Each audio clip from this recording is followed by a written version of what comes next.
Chapter 1200. Ming, the capital of Great Tang. A report of victory from the Dongtao region arrived in the imperial palace and was delivered to Emperor Zhu Qiu. The autumn rations had just arrived, and the Ministry of Revenue was in the process of collecting them. The imperial court had also raised the price, and Zhu Qiu had intentionally spread the word that if anyone dared to oppose the imperial court, they would be prepared to settle the score after autumn. Just when Zhu Qiu was breathing a sigh of relief and thinking that it wouldn't be long before he could send his army to the plains and display the glory of Ming, the report of victory made his already good mood even better. Su Yozhen, who had long since received Yang Qindong's orders, had also walked into the imperial court. In truth, it wasn't just Su Yozhen. Some of the officials who had been bribed by Tsingguang's silver had also submitted memorials. The general idea was that Tsingguang was a pillar of the country and that the imperial court had to put him in an important position and promote him. Good. A general who can fight should be promoted. Haha, who says that our Ming doesn't have a general? Look at the report from our beloved minister Tsingguang. In order to capture chaotic Well City, he fought a bloody battle for 7 days and killed more than 30,000 enemies in the end, returning chaotic Well City to the embrace of our Ming. Good. Come, write an imperial edict and make Tsingguang the commander-in-chief of the Shaanxi army. He will be in charge of all military affairs in Shaanxi. Su Yozhen didn't even need to use much effort for Tsingguang to be promoted. Not long after, memorials thanking him for his favor were delivered. At the same time, memorials for the promotion of Su Dei and a few other generals were also delivered. Su Yozhen had long since helped to establish relations with the Bureau of Military Personnel, so Su Dei had become the deputy commander-in-chief of the Shaanxi army. With Tsingguang's complete trust and importance, he held a large number of troops in his hands. By the time Yang Qindong learned of this news through the telegram, he had already led his army through the Basiquo Mountains and was 50 li away from the important city of Ming 8 li. Very good. Yang Qindong was naturally very satisfied when he saw that Su Dei was promoted to the position of deputy commander-in-chief, and also became the youngest deputy commander-in-chief in the Ming army. However, he put it aside after looking at it. Right now, the most important thing was how to face the opponent and enemy in front of him. After returning the telegram to Beta Persei, Yang Qindong stood in front of the sand table and asked, "Where is Master Lu?" "Young master, your master and the others are still 200 miles away from us. They should be able to reach us in a few days. They won't delay our mission," Beta Persei reported. Yang Qindong lightly nodded his head and said, "The messenger sent to Turpan has set off." "He did. I sent Ba Daojiang over. That kid wants to put on a good show." Yang Air snickered. "Ba Daojiang?"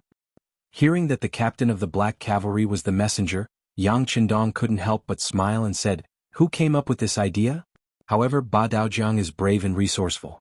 Most importantly, he has a strong military aura. He is really a good choice. Who said that diplomats must be eloquent? At the very least, it depends on the person. Take Yang Qindong for example. He believed that he should send out an envoy based on the type of enemy he was dealing with. Since he was going to use troops against Turpan, the envoy he sent out couldn't be too weak. Ba Daojiang was a member of the Black Knight's Dragon Guards and had followed Yang Qindong for many years. When he spoke with others, he would occasionally display the powerful aura of a soldier. Naturally, he was a suitable candidate. Seeing that Yang Qindong was still very satisfied, Beta Persei also smiled, but then he still asked worriedly, "Young master, do you think they will make things difficult for Ba Daojiang?" "They won't dare," Xian said in a very confident tone. "Not to mention that the messenger is not killed in a war, just the fact that the 5-star army is coming in strong means that the king of Turpan will not make things difficult for the messenger sent by the 5-star army unless there is water in his brain and he doesn't want to have a good ending." The 6th young master is so confident that Beta Persei also breathed a sigh of relief. Beta Persei has a lot of feelings for these Black Cavalry who follow the young master every day, so he naturally doesn't want anything to happen to any of them. Things are as Yang Qindong expected. At this moment, Ba Daojiang is not in any danger. On the contrary, when facing the king of Turpan, Ba Daojiang's tone and attitude are neither servile nor overbearing.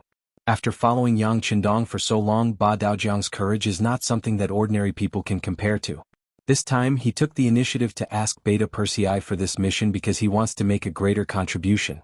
He has already received news that as Yang Xia's forces grow stronger, his territory grows, and his population grows, Bugnam of Gojoseon's safety becomes the most important.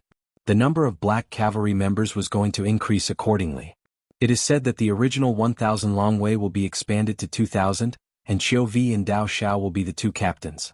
Because the number of people will double and two vice-captains will be elected, he is aiming for this position. This news is not groundless. Resin City has already built the new Black Cavalry's battle armor and the soldiers' battle armor. It is said that many capable people have already signed up, and the new members are also in the process of being selected. With such a good thing, Ba Daojiang also wants to improve from a small captain, so he saw the identity of the messenger and coaxed Beta Persei for this mission. In order to do this to the best of his abilities, Ba Daojiang had put in a lot of effort. He had a clear understanding of the situation of the various factions in this region. This time when he met King Shiza, he laid out the facts and reasoned with him.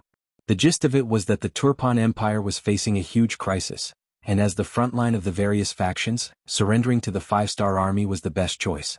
King Shiza is old, already 60 years old, and can be considered to be in the ranks of the oldest. However, the more a person is like this, the more afraid of death he is, especially when he is used to living a life of luxury. He does not want to take any risks. Previously, when Li Yi Erqiang and Turpan held a meeting, he felt that something is wrong. If he really wants to fall out with the 5-star army, then Turpan, who is located in the easternmost area, will be the first to bear the brunt. This makes him very comfortable. Unfortunately, the other two sides have expressed their agreement.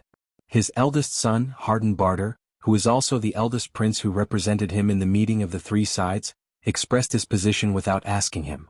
In order to protect his dignity, he wants to fight the 5-star army to the end. Because of this, when Hardenbarter came back, Shiza put him under house arrest.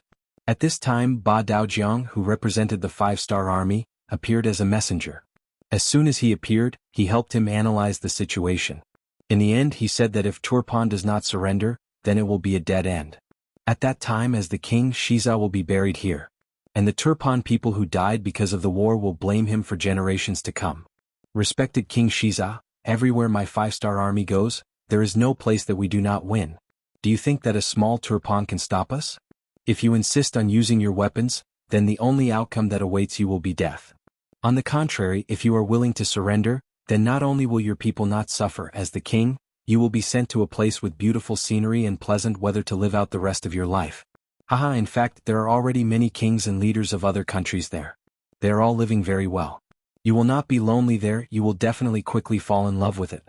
At that time there won't be too few people serving you and your treatment won't be too low. Apart from losing a bit of power and freedom, everything else will be the same as it is now. You won't have to live in fear like you do now. How wonderful would that be? Ba Daojiang was originally a person of the pugilistic world. He was used to speaking human words. Often the dead could be revived by his words. Not to mention he had learned a lot from Yang Qindong over the years. His words were more reasonable and persuasive. The scene described by Ba Daojiang did not move Shiza, but there was one sentence that touched his heart. The 5-star army was indeed very powerful. Facing such a powerful enemy, the possibility of Turpan being defeated was very high. If that was the case, as the king he would be dead without a doubt. This was not something he wanted to see. Naturally he wanted to surrender. Although it was a little embarrassing, at least he would be able to live. Furthermore, he would not have to worry for the rest of his life. Wasn't that a good thing? Esteemed envoy's suggestion is not bad. This king also does not want to become enemies with the 5-star army. However, the situation in my country is a little different. The eldest prince and some of the important generals in the army do not seem to agree and insist on fighting with the 5-star army. Shiza said with a slightly ugly expression. As he grew older, the eldest prince had slowly matured. He also had the ability to counterattack and the right to speak. In particular, the eldest prince and a few of the important generals in the army were like-minded. This made Shiza quite wary. This was also why, even though the eldest prince had violated the decree, Shiza could only confine him at home. He could not even lock him up in prison.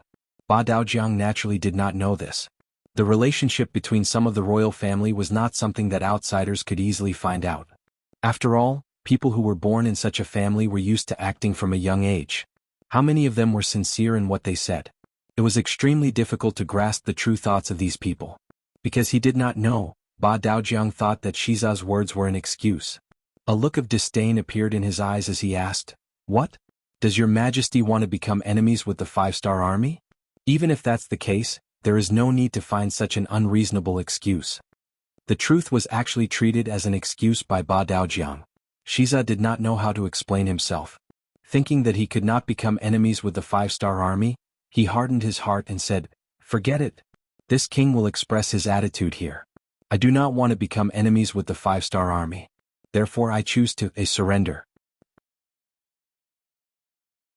Chapter 12:01. The word, surrender, came out of King Saiza's mouth with some difficulty. After all, he was the king of a country. How important was his face and dignity? But he really couldn't see any hope of victory, so he decided to surrender in the end. In his opinion, as long as he surrendered to the 5-star army, after their army entered, even if the crown prince had any thoughts or dissatisfaction, he wouldn't be able to change the facts. This way the whole of Turpan would be spared from the flames of war. Ba Daojiang still wanted to persuade and even threaten Saiza, but he didn't expect Saiza to surrender so quickly. He couldn't help but be overjoyed. Haha, I knew that His Majesty is a smart person. Sure enough, it's true. After reaching a consensus, the conversation between the two sides became much more pleasant. After the final discussion, it was decided that the 5-star army would enter 8 Mile City in 5 days. At that time, King Saiza would give an order for them to fully cooperate with the 5-star army. Then, when the 5-star army arrived at Turpan City as the king, he would personally go out to welcome them to express his respect for King Wunan of Daimyang. Ba Daojiang left with a happy face.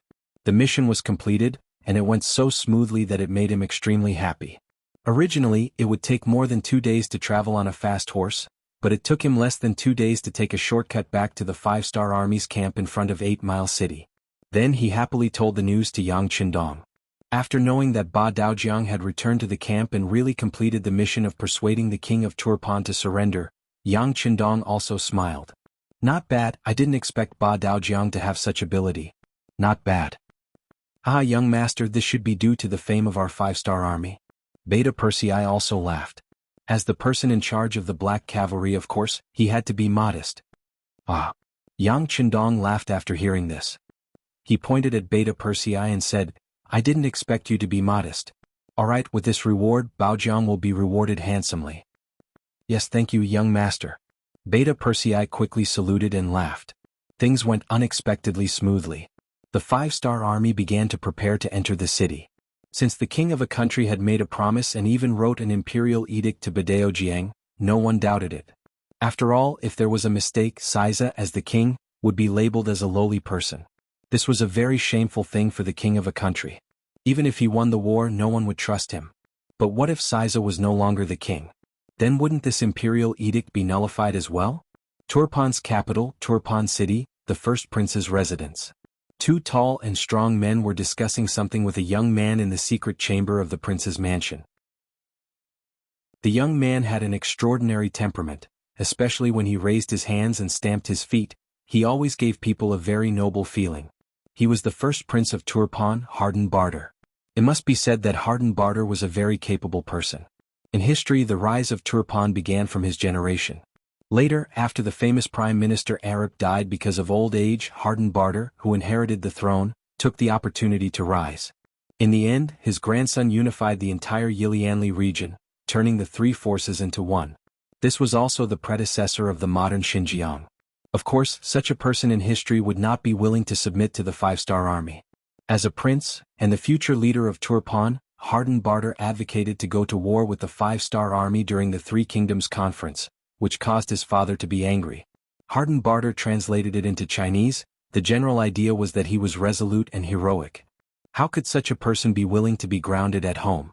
Just like now, on the surface he was not allowed to go out, but the 2 most important generals in the army took the initiative to come to his door. The 2 men sitting opposite him were the important generals in charge of Turpan. They were called Shirigan, meaning storm, and Daichin, meaning war general. The reason why the 2 of them braved the taboo to appear in the first prince's mansion was because of one thing. Their spies in the palace had sent news that King Shiza secretly met with the messenger of the 5-star army and reached an agreement to surrender. Since ancient times, whenever a country encountered a crisis, it was usually the generals that stood up. For them, dying on the battlefield seemed to be a kind of mission. Even if they died on the battlefield, it was also a great honor. The 2 generals were both ambitious people and had contributed to the rise of Turpan in history. How could such a person be willing to become a surrendered general without doing anything? However, they were only generals. Although they controlled a portion of the army, they could not refute the king's words. After thinking for a while, they came to the first prince's mansion. In their opinion, the first prince would definitely be the same as them. He would not surrender to the five-star army so easily. Hardenbarter attached great importance to the arrival of these two important generals. He also learned about his father's decision from his spies in the palace. He was greatly disappointed, but at the same time he was also thinking of countermeasures. The arrival of these two generals gave him new hope and the determination to go all out. In the secret room, the three of them sat cross-legged. Without any moving opening words, Hardenbarter expressed his will. Generals, although Turpan is not as powerful as the five-star army, it is impossible for us to surrender without doing anything. I also know that the two of you are courageous people, and I also know why you are here. However, it seems that it is impossible to persuade my father. He even wrote the surrender edict. It is impossible for him to go back on his words. The only solution is... Hardenbarter didn't finish his words immediately. After all, this kind of action was shameful in the eyes of many people and would be condemned by the officials of the country. The two generals of the Rising Sun Gone didn't think too much. When they heard that there was a solution, their eyes lit up. They looked at Hardenbarter expectantly and said, "First Prince, what solution do you have? Please tell us." "Yes, what do you need us to do? We will do our best." The other general, Daichin, also said. Hardenbarter was waiting for these words. He didn't feel troubled and said, "If we want to solve this, we just need to make my father give up the throne. That way his edict won't be recognized by our Turpan kingdom. Of course we can't hurt father. After all, he has done a lot for Turpan. He is also my father, so after he abdicates, I will find a quiet place for him to retire and spend the rest of his life in peace." This was clearly an attempt to seize power for himself. The two generals couldn't help but suck in a breath of cold air after witnessing such a momentous event. Even though they were unhappy with King Shiza's actions, he was still their king. If he rebelled, they wouldn't be able to bear the responsibility either. The two generals didn't speak. Hardenbarter's heart skipped a beat. He knew that once he said something he had to do it. Otherwise, once the news was leaked, he would be the one to die. His father didn't only have him as a prince. If his father knew that he wanted to rebel, he wouldn't have a good ending. In other words, after he voiced his thoughts, he had no way out. Right now he had to get the support of the two generals. Otherwise, what awaited him would be worse than death. The two of you are the backbone of my Turpan kingdom. All these years, the reason why the kingdom has been able to stabilize and the people have been able to live in peace is completely inseparable from your efforts. But now, someone is about to destroy this achievement. Are you going to just let it happen? Do you really want the people of Turpan to be slaves? To be looked down upon forever? After a series of questions, Shurigan and Daichin couldn't help but frown. Seeing that his words were effective, Hardenbarter suddenly stood up, then bowed to the two of them. "Your Highness the First Prince, what do you mean by this?" The two generals who couldn't accept such a grand gesture hurriedly stood up. No matter how much they had contributed to Turpan, Hardenbarter was still the first prince. The relationship between master and servant couldn't be messed up. "I don't mean anything. This prince is just begging the two of you on behalf of the people of Turpan. In this moment of life and death, please help us. The people here will remember your heroic deeds for generations to come. Thank you." While speaking, Hardenbarter once again lowered his head. At this moment, the two generals were clearly moved. Their faces became very hesitant. Sensing the change in the two, Hardenbarter opened his mouth again and said, "Generals, we just don't want to see the people of Turpan being humiliated. Besides, we don't want to do anything to father. We can't endanger his life. We just want him to retire in advance. The political power of Turpan is still in the hands of our royal family. What you are doing is not a rebellion but a meritorious deed." Hardenbarter knew that the other party was hesitating. Perhaps they were just a step away. At this moment, Hardenbarter forcefully pushed them again. The two still didn't move. Hardenbarter was a bit anxious. After thinking about it, he had to make up his mind and say, "Generals, I don't know if you have thought about it. If you surrender the five-star army, what will happen to you? As for your family and children, I'm afraid that their lives might be threatened at any time. As men, can you bear to see such a thing happen? When that time comes, regret will be useless. You won't be qualified husbands, qualified fathers. The humiliation will accompany you for the rest of your lives. How will you have the face to see them?" Chapter 1202. Hardenbarter decided to be ruthless and started to attack his family. It had to be said that this move was very effective, especially since the two generals were loyal people. They were naturally very good to their families. If they really surrendered to the 5-star army, then anything could happen. As men, they couldn't even guarantee the safety of their family. This was something they couldn't accept. If such a thing really happened, it would be a fate worse than death for them. No. Don't say any more. Shurigan couldn't take it anymore and shouted. I'll follow the first prince, but no matter what, please remember that you can't hurt the old king. Definitely not. Yes, we can't hurt the old king. We are where we are today because of the old king. We can't let him down anymore. General Daiqin also couldn't help but say. Seeing that the two generals finally agreed, Harden Barter breathed a sigh of relief. A smile appeared on his face as he said, All right, the two generals can rest assured. I assure you that I won't let anyone threaten my father's safety. Next, can you send troops into the palace? You know that the commander's seal is in my father's hands. I can't move a single soldier. That's not a problem. I can move 200 soldiers. Since they were going to submit to the first prince, they naturally had to show their strength. Shurigan expressed his attitude. I can also move 200 soldiers. Also, I can move more than half of the palace's guards in the name of patrolling. This way our next move will be much smoother. Daiqin said in the same tone. Okay. With the two of you we can succeed. However, there is one more thing. Imperial Father promised the envoy from the 5-star army that he would open the city gates to welcome them in 5 days. If that's the case, once they are allowed to enter, I'm afraid that it would be impossible for us to stop them. Tomorrow is the date of the 5-day agreement. Can the two generals see if anyone can go there in advance? This was what Harden Barter was truly concerned about.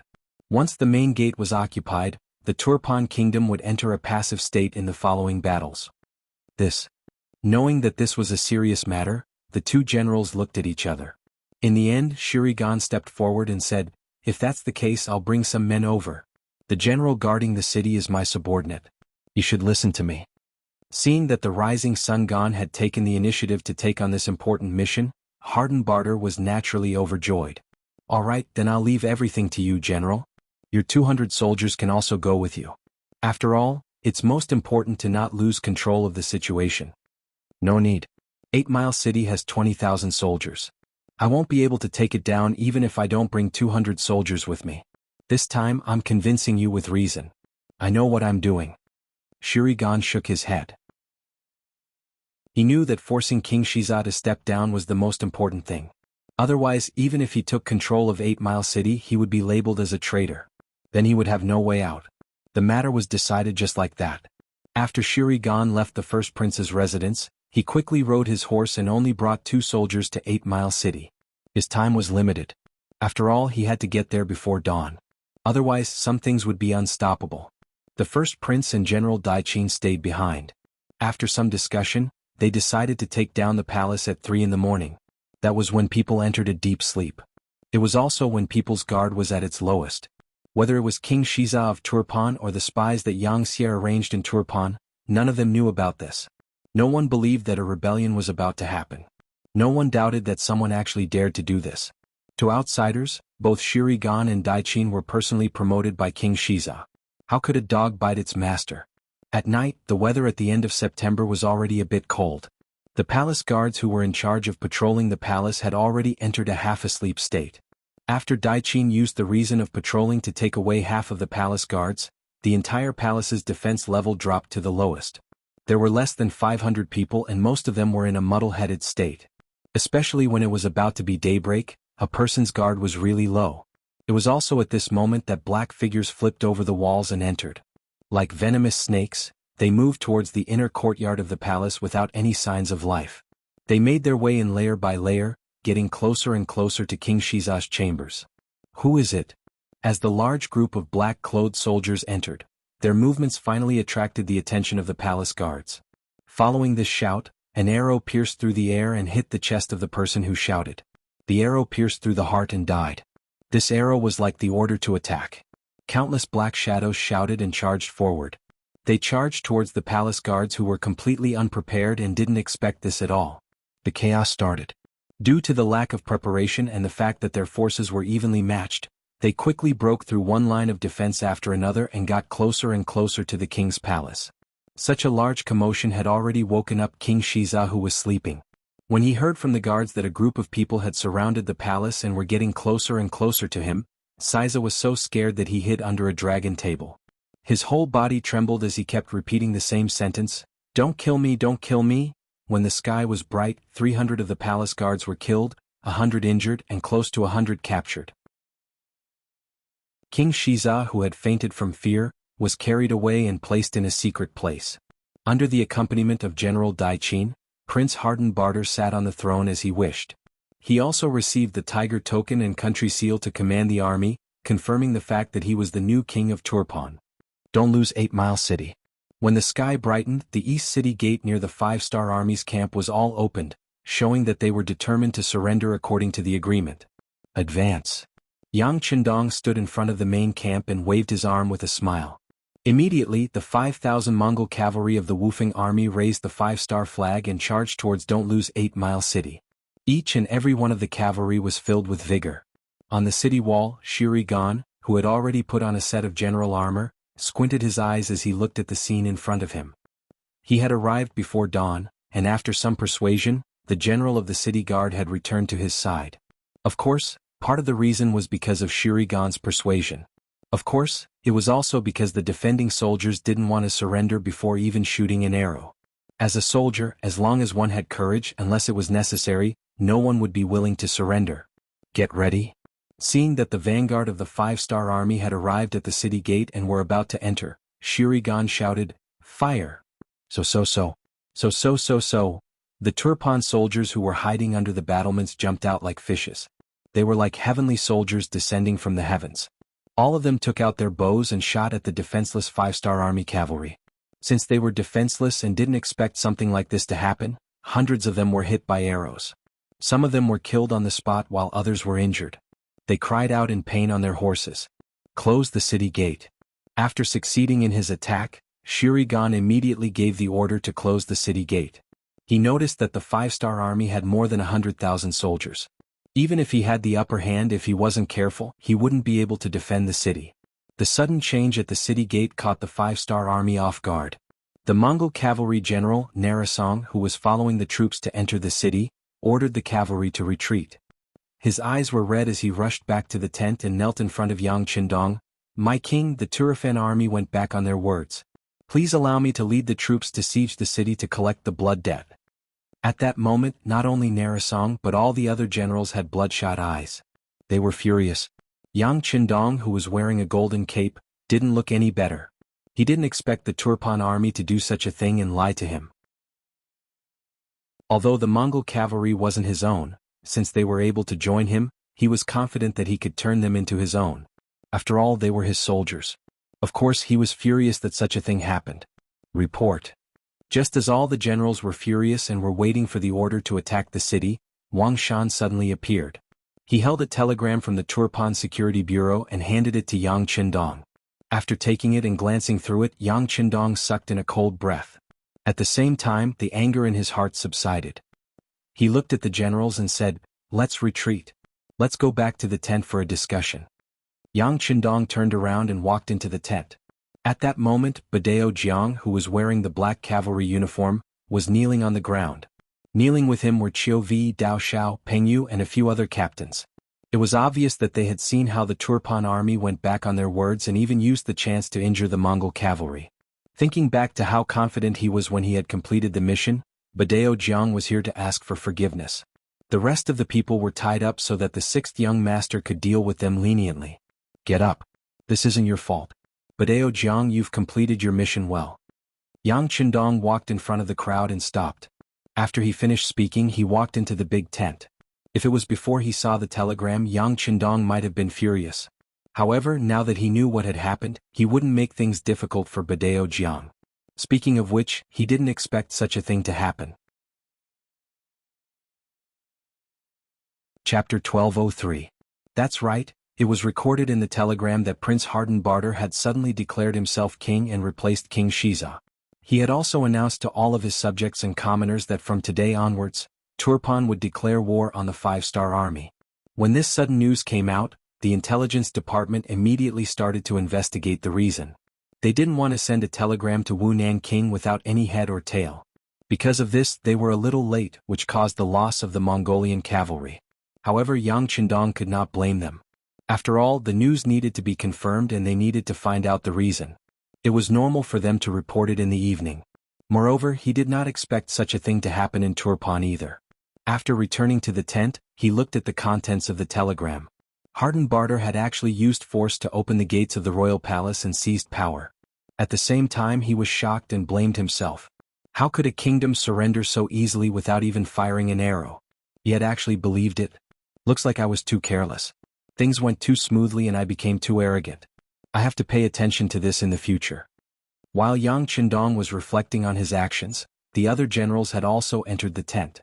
After everyone stood still, they looked at Yang Qindong expectantly, waiting for him to give the order to attack. Yang Qindong suddenly stood up and bowed 90 degrees to everyone as he said sincerely, "Everyone, this time this king was wrong. I'm sorry." This sudden apology scared the generals so much that they were dumbfounded. Following this, they all knelt on the ground and cried out, "Your Majesty, please take back your apology. We can't accept it, we can't accept it." It was no wonder that these generals, who killed people without blinking and would not even tremble in the face of an enemy's army, were afraid. In ancient times, how could an emperor apologize to his subjects? This was the special nature of feudal hierarchy. Even if the emperor had made a mistake, it was already a great thing to be able to issue an edict of self-reproach. Who knew how long he would be praised for this? Not to mention Yang Qindong had bowed and apologized. His sincerity was even more evident. Even Beta Persei, who was standing on the side, was shocked for a moment and also knelt on the ground. Yang Qindong was now their king, their master. Where was the logic of a master apologizing to a servant? This was unheard of. Among the generals, Narasong knelt on the ground with tears in his eyes. He was indeed angry just now. Of course, he was not angry at Yang Qindong, nor did he dare to be angry at Yang Qindong. He was angry because Turpan went back on their words. He only wanted one thing: to attack the city and avenge their brothers who had died. Narasong Qindong, at this moment, Narasong Qindong narasong's his heart. With such a king, even if Narasong Qindong died in the charge, he could close his eyes in happiness. Yang Qindong sincerely apologized. In the modern army, if the commander of an army did something wrong, he would also have to write a reflection. If the matter was serious, he would also have to publicly apologize. This was something that Narasong Qindong was used to. He never thought that this move would cause such a big reaction from everyone. Yang Qindong sighed. After lamenting the different environments and different concepts under different systems, he had no choice but to sit back down on the chair. Then he raised his right hand. "All right, everyone, get up." When the generals heard this, they quietly raised their heads. When they saw that Yang Qindong had returned to his chair, they all let out a long sigh and got up from the ground. But at this moment, everyone lowered their heads. In their opinion, if the king admitted his mistake, could it be that they were not in the wrong? Why didn't anyone question the authenticity of Turpan's surrender before? Were they too careless and arrogant? As if reading everyone's thoughts, Yang Qindong handed the telegram to Beta Persei beside him. "Show it to the generals and they'll know what's going on." The telegram contained detailed information and the reason for the attack this time, which was better than Yang Qindong's explanation in 100 sentences. Sure enough, after the generals read it, they all showed a look of realization. Obviously, in their opinion, it was very difficult for a mutiny to happen. And now that it happened, they could only blame their bad luck. Now that everyone knows the reason, let's talk about your opinions. After the telegram was passed around and returned to Yang Qindong's hands, he looked at the generals and asked aloud.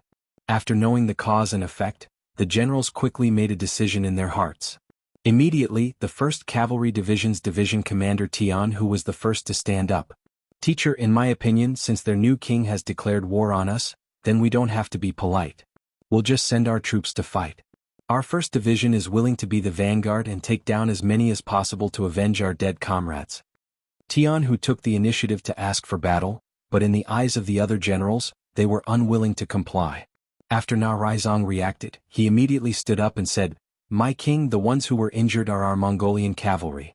Please give this opportunity to take revenge to us.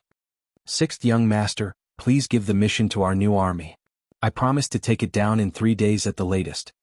The new army's commander Suhi stood up and said, "Give it to our Far Eastern Army's 1st Cavalry Division. We can take it down in 2.5 days.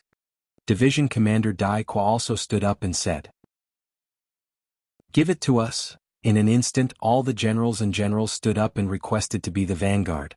They wanted to take down 8 Mile and avenge their dead comrades. What was the morale of an army? This was the morale of an army. When everyone requested to be the vanguard, this kind of morale reached its peak. Once someone was allowed to be the vanguard, they would definitely give 100% of their effort and perform 120% of their best.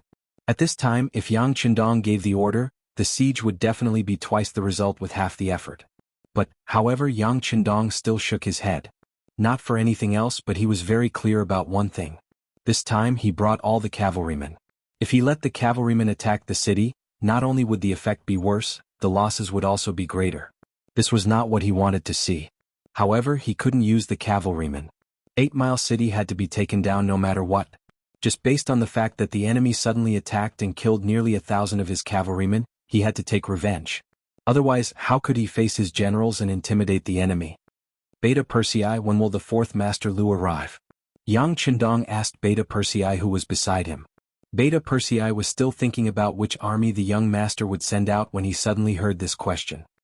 He was stunned for a moment, but he still instinctively replied, "The 4th Master Lu is transporting supplies at the back. They will only arrive at the camp tomorrow morning. Then we will wait for the 4th Master Lu to arrive. This time I want to let them know what is the meaning of blood for blood. I want to let them know what kind of serious consequences they will face if they dare to set a trap for our 5-star army."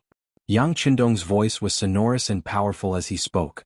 Under normal circumstances, Yang Qindong wouldn't do anything to ordinary people. Even if he didn't like this race very much, once they were conquered by him, they would become his people. There was no problem in protecting them a little. However, this time, Turpan's actions angered him. He decided to use artillery to attack the city tomorrow. When the time came, whether it was soldiers or civilians, they would all be baptized by artillery fire. This method was indeed somewhat heavenly, but these people weren't Han civilians. If they wanted to blame someone, they could only blame their new king Harden Barter. Yang Qindong didn't agree to any of the general's requests. Instead, he wanted to wait for the 4th Master Lu to arrive before starting the battle. This made everyone somewhat dissatisfied, but at the same time they couldn't say anything. After all, who could compete with the cold vanguard army in a siege battle? Of course, it wasn't that no one had any opinions about this. For example, the commander of the Far Eastern Army's 1st Cavalry Division, Dai Qua, was somewhat puzzled. He had joined the Far Eastern Army when it was formed and had always been working under Qin Bo. Because of his exceptional strength and intelligence, he was promoted as an exception. This kind of person was somewhat arrogant. In addition, he didn't know much about the 5-star army, especially the Cold Vanguard army, which was why he was dissatisfied. However, seeing that no one objected, he thought to himself, "All right, then let's see how this 4th Master Lu performs tomorrow. If they can't do it, I will definitely stand out and fight this battle well. This will also make the Far Eastern Army famous." Yang Qindong didn't know what Dai Kuo was thinking.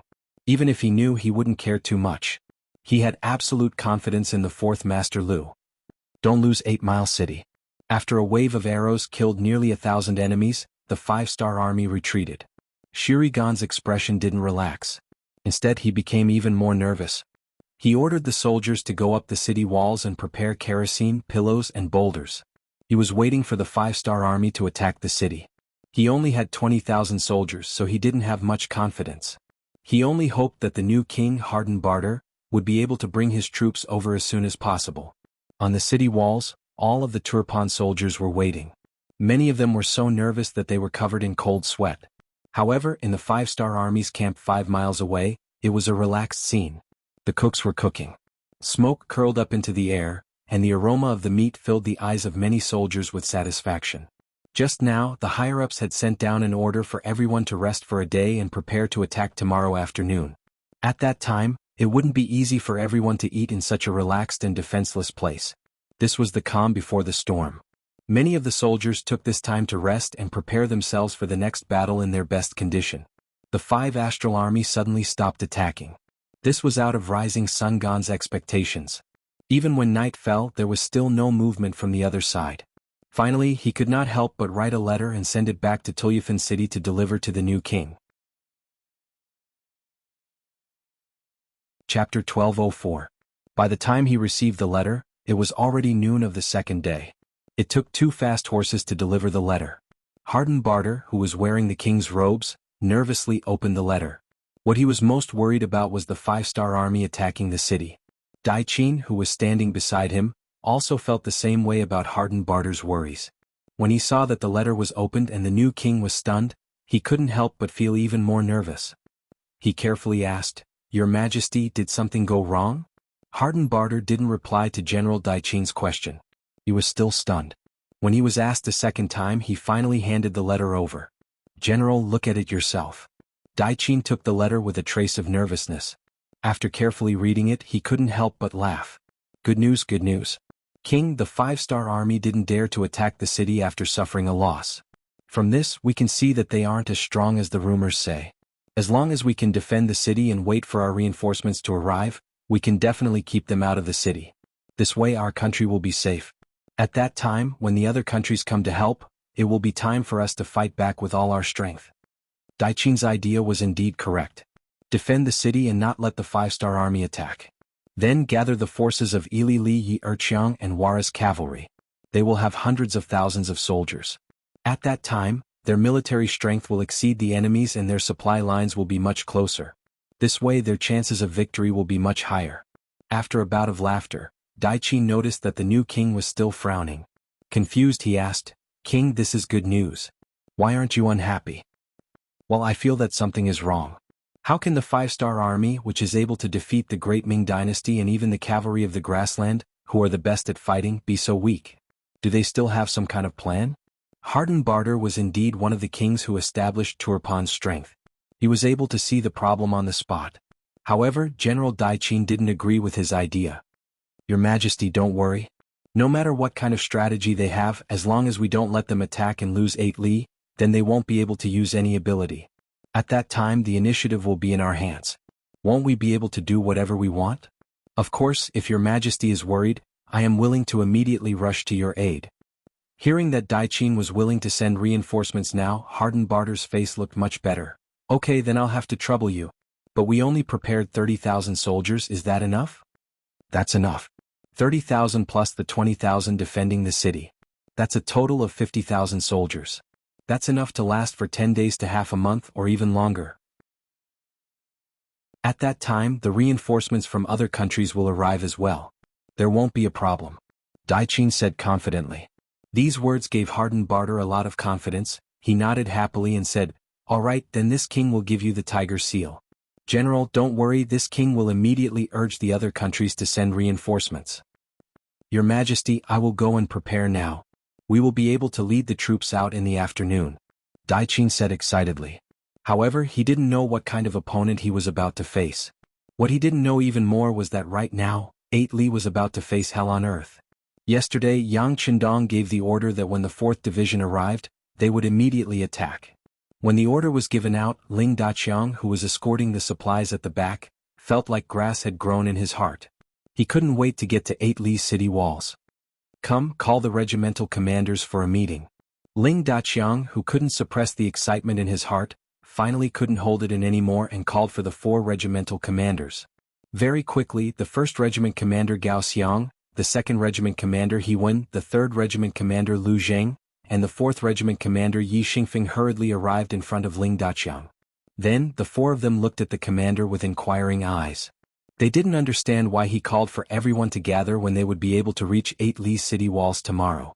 Ling Daqiang didn't immediately speak. Instead, he looked at the 4 regimental commanders. Seeing that they didn't know what was going on, he couldn't help but laugh. "All right, there's no need to guess anymore. I'll tell you now. This is a good thing." As he spoke, Ling Daqiang took out the telegram he just received.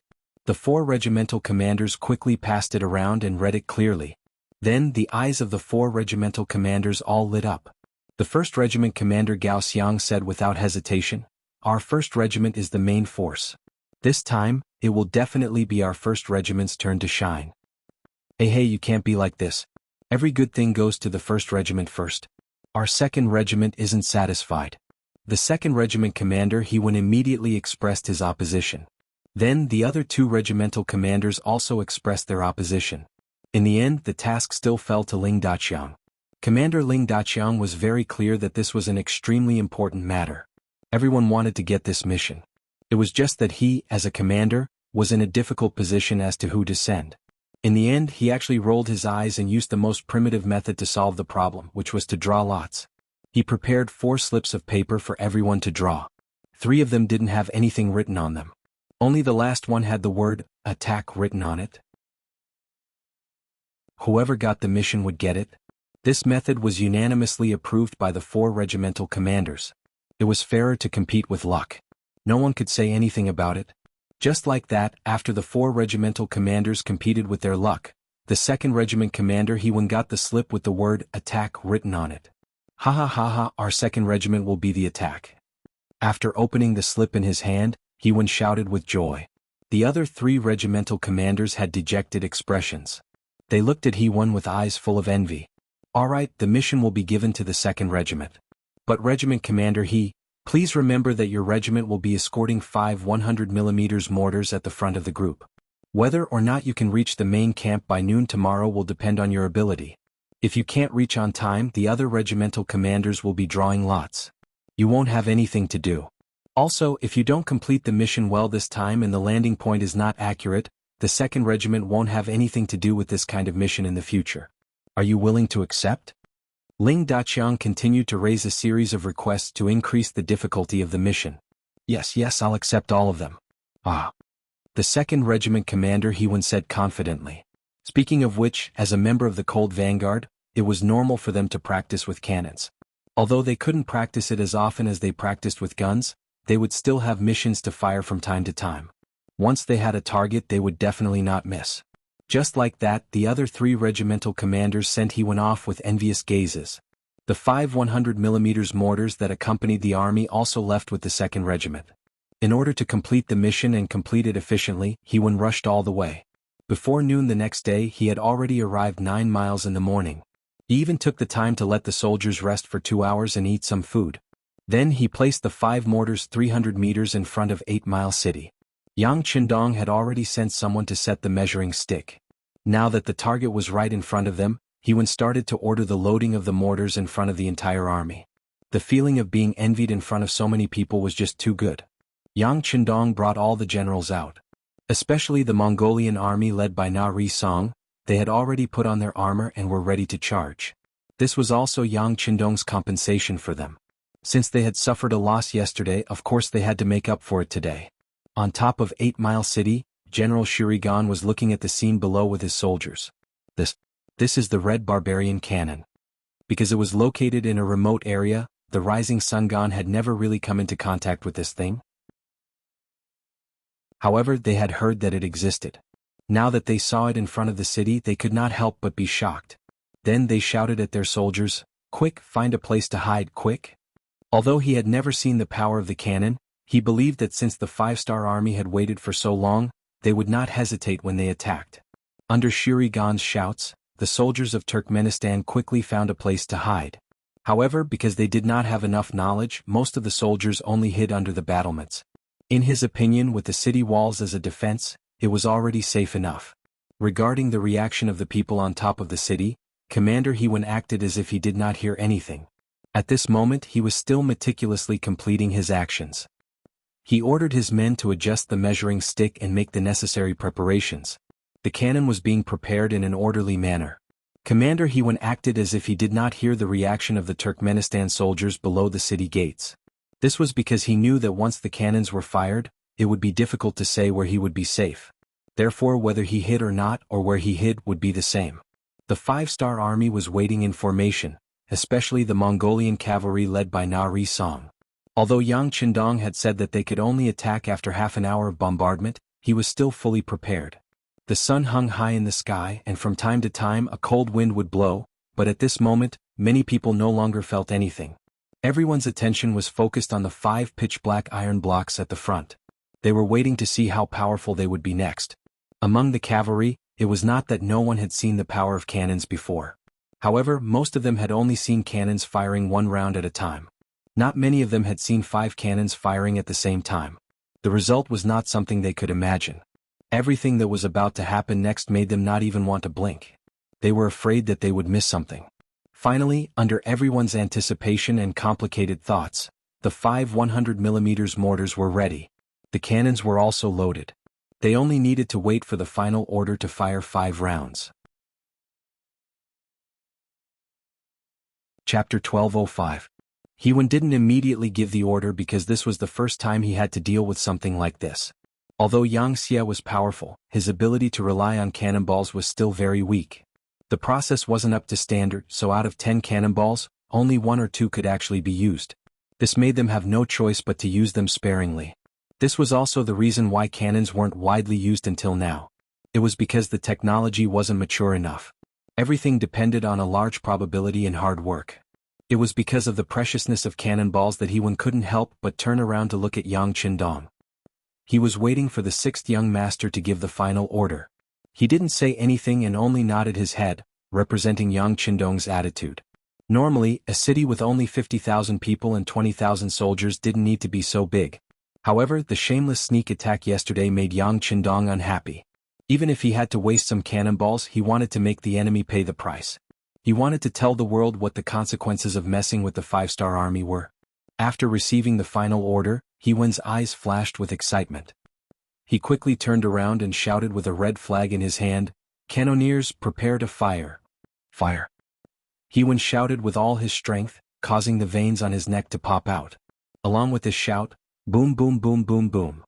The 5 cannons roared at the same time, and a beam of fire shot out from the barrel. With a speed that couldn't be followed by the naked eye, it flew towards 8 Mile City, which was 300 meters away. Under the rumbling sound, it attracted the neighs of war horses. Boom boom boom boom boom. The cannons rumbled, and the 100mm mortars showed their ferocious side, mercilessly attacking the target. They hadn't seen the cannons of the future explode all over the mountain and raze it to the ground. This made the people at that time look like ignorant children. Occasionally they would see a grenade explode and they would exclaim in surprise.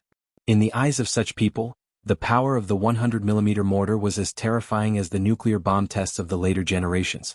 This was especially so when the mortar landed below the city wall and instantly blasted a large hole in it. Many people were dumbfounded and revealed looks of disbelief. There were also countless people who kept rubbing their eyes at that moment. They wanted to make sure that what they were seeing was real, or that they had been traveling in a dream. Compared to the shock and doubt of these people, the Turpan soldiers and civilians who were the ones being attacked felt the reality of the situation. When the cannonballs whizzed over their heads or exploded beside them, cries and curses could be heard all over the place. Houses collapsed in an instant, stones flew everywhere, shops burned, and severed limbs suddenly appeared on the streets. When fresh and bloody flesh was thrown everywhere, it was like hell on earth.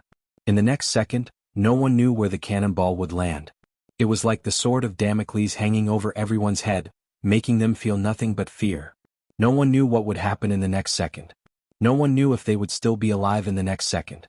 In the next second, would he become the target of the explosion and be blown into pieces? The morale of the soldiers and the people began to collapse at that moment. The inside of the city was like hell on earth. Every breath seemed to pass by very slowly. Outside the city, many soldiers of the 5-star army were dumbfounded. Among them were some company commanders, battalion commanders, regiment commanders, and even division commanders. Many of them knew that cannons were very powerful, especially the 5-star army's cannons. They had tried their best to overestimate the power of the cannons, but they could not help but be amazed. The reality was more spectacular and powerful than they had imagined. It could only be said that their imagination still needed to be improved and increased. Because of that, many people were secretly sizing up He-Wen's 2nd Regiment, who was still firing the cannons. Many people were also amazed by Bugnam of Gojoseon's strength and power. This was because he was the one who had invented and created these things under his guidance. Fire. He-Wen was still waving the little red flag. At that moment he had entered a half-crazy state. Every time he fired a cannon, his face would turn red. He was immersed in this moment. Enough. Yang Qindong looked at the watch on his wrist. He looked at Beta Persei next to him and said softly. This voice also awakened Beta Persei, who was also in shock. Although he was Yang Qindong's guard, it was rare to see a scene like this. Yes. Beta Persei responded and quickly rode to He-Wen's side. He said loudly, "Young master's order is to stop firing. Stop loading cannons." He-Wen quickly reacted and shouted. Then he had a distressed look on his face. Looking at the empty cannonball boxes, he wanted to cry but had no tears. This time they had fired more than 10 cannonballs than planned. These were the treasures of the 4th Division. He really didn't know how the division commander would deal with him if he saw them. The rumbling of the cannonballs finally stopped. Narasatsu, who was half a beat slower, finally reacted. When he looked around, he found that the city gate that was 8 miles away had already flown away. There was not even a shadow of the enemy in sight. He could not help but laugh and then shouted, "Mongolian cavalry, listen to my order. Follow me and kill." After the word "kill" was spoken, the scimitar was unsheathed. Then the sound of horse hooves shook the sky. Take advantage of the situation. The Mongolian cavalry's complicated situation had arrived. No one would have thought that just yesterday the Mongolian cavaliers would be caught off guard and killed by the Mongolian cavaliers. It had only been a day and their chance for revenge had presented itself. Facing an opponent who also had no ability to resist, they began a massacre that was unique to them. They had long been ordered to attack without mercy. This time, the Mongolian cavalry only faced 20,000 Turpan soldiers who were defending the city. There were also civilians who wanted to resist with sticks and even pots and pans. In short, there was no right or wrong in war because everything was wrong. Enemies were not absolute either. Those who had weapons were enemies. Nearly 20,000 Mongolian cavaliers charged into the city like ferocious beasts, causing the city that was already covered in blood to become even dimmer. This day was destined to be a day in hell for the soldiers and civilians who were 8 miles away from the city. Yang Qindong rode on his horse as if he did not hear all of this. It was not that his heart was as hard as stone, but he knew very well that evil people needed to be dealt with by evil people. Perhaps some people would understand that if you respected them, they would return the favor tenfold. But to some people, if you backed down, you would only be seen as a sign of weakness. To such people, only by killing them could one completely subdue them mentally and physically, such that they would never dare to have any thoughts of resistance. Naturally, this was a way to treat the symptoms but not the root of the problem. But it did not matter.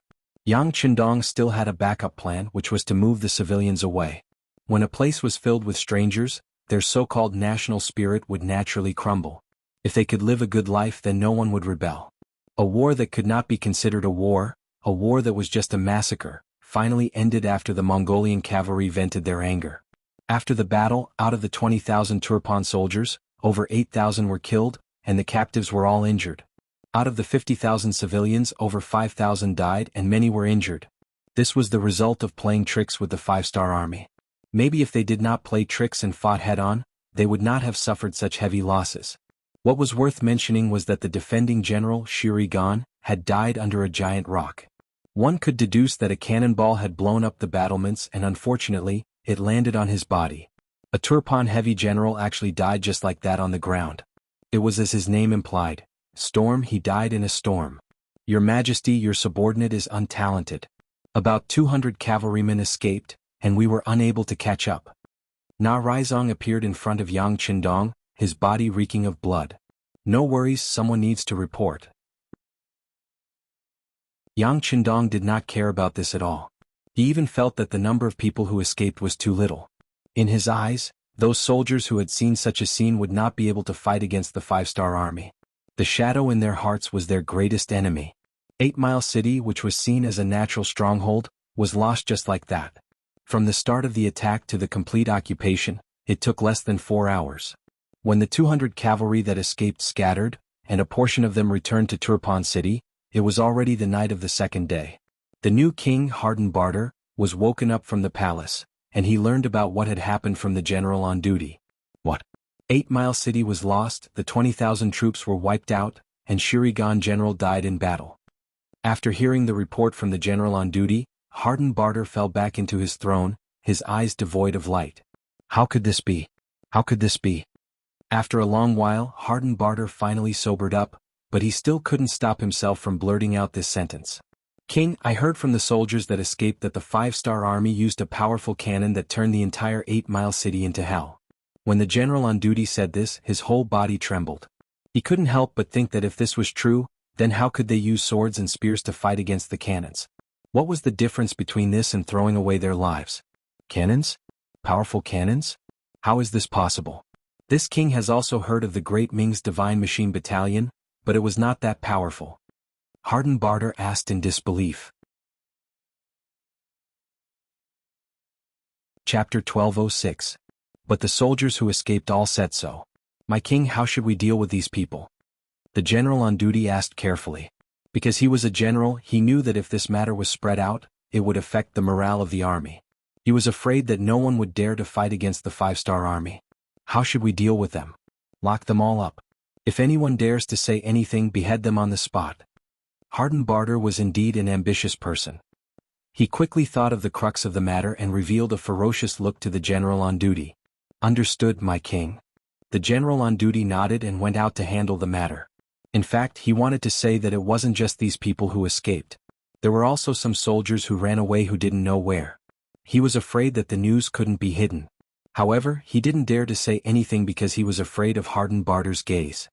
He was afraid that his king would let him handle this matter. Wouldn't that be asking for trouble? The general on duty was right. At this time, the news couldn't be hidden anymore. This was because the soldiers who escaped were already terrified. When they escaped, some of them randomly chose a direction and ended up in different cities. This news spread along with these people. However, this wasn't the most depressing thing. What really made the Turpan kingdom unable to bear was General Dai Qin, who had already led 30,000 troops to battle. While he was on his way to the city of Bali with 5,000 cavalry and 25,000 infantry, they met with the new army of the Third Army, which was marching towards Turpan. When the scouts from both sides met, there was naturally a bloody battle. Then the news spread back to each side. Suhi was leading the new army of 20,000 people on the road when he suddenly heard the scouts say that there was a foreign race army ahead. There were about 30,000 of them and most of them were infantry. This news made Suhi's body shake and he was very excited. Since leaving the Liaodong region, Suhi and the new army had been hurrying along. They didn't even fight a decent battle. Even when they were outside the beginning city, they were merely chasing after the enemy. This made him feel stifled. Yang Qindong trusted him so much that he brought him wherever he went, but his contribution was too small. Just as he was vexed and thinking about how to achieve great things in Turpan, the opportunity finally came. Inform all divisions to launch a fierce attack in company units. The two armies had suddenly met, and there was no time to prepare a battle plan. However, Suhi trusted his officers. He believed that they would not fail their mission and inflict heavy losses on the enemy. Although such an encounter came very suddenly, the new three armies had already undergone the corresponding training. At this moment, it was the time for them to display their subjective initiative. What mattered was which officer reacted faster, and the rewards would naturally be greater. He had been by Yang Qindong's side for many years and had fought with his opponents for a long time. He had seen all kinds of situations and had made all kinds of preparations. None of this was a problem. The new army had such confidence. But in comparison, Dai Qin didn't have such ability.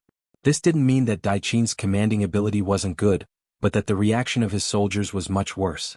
When the scouts at the front sent news that they suddenly met the 5-star army 10 miles ahead, Dai Qin's first reaction was that it was impossible. It could be said that he was unlucky. Because he was traveling on the official road, he didn't encounter a single deserter who was scared out of their wits. Naturally, he didn't believe that there would be a large number of 5-star army in the hinterland of Turpan. 8 Mile City was guarded by the Rising Sun Gon and 20,000 elites, so it couldn't be broken through so easily. It must be a small group of the 5-star army that charged in from who knows where. This was Dai Qin's first reaction. But out of caution, he ordered the army to stop moving forward.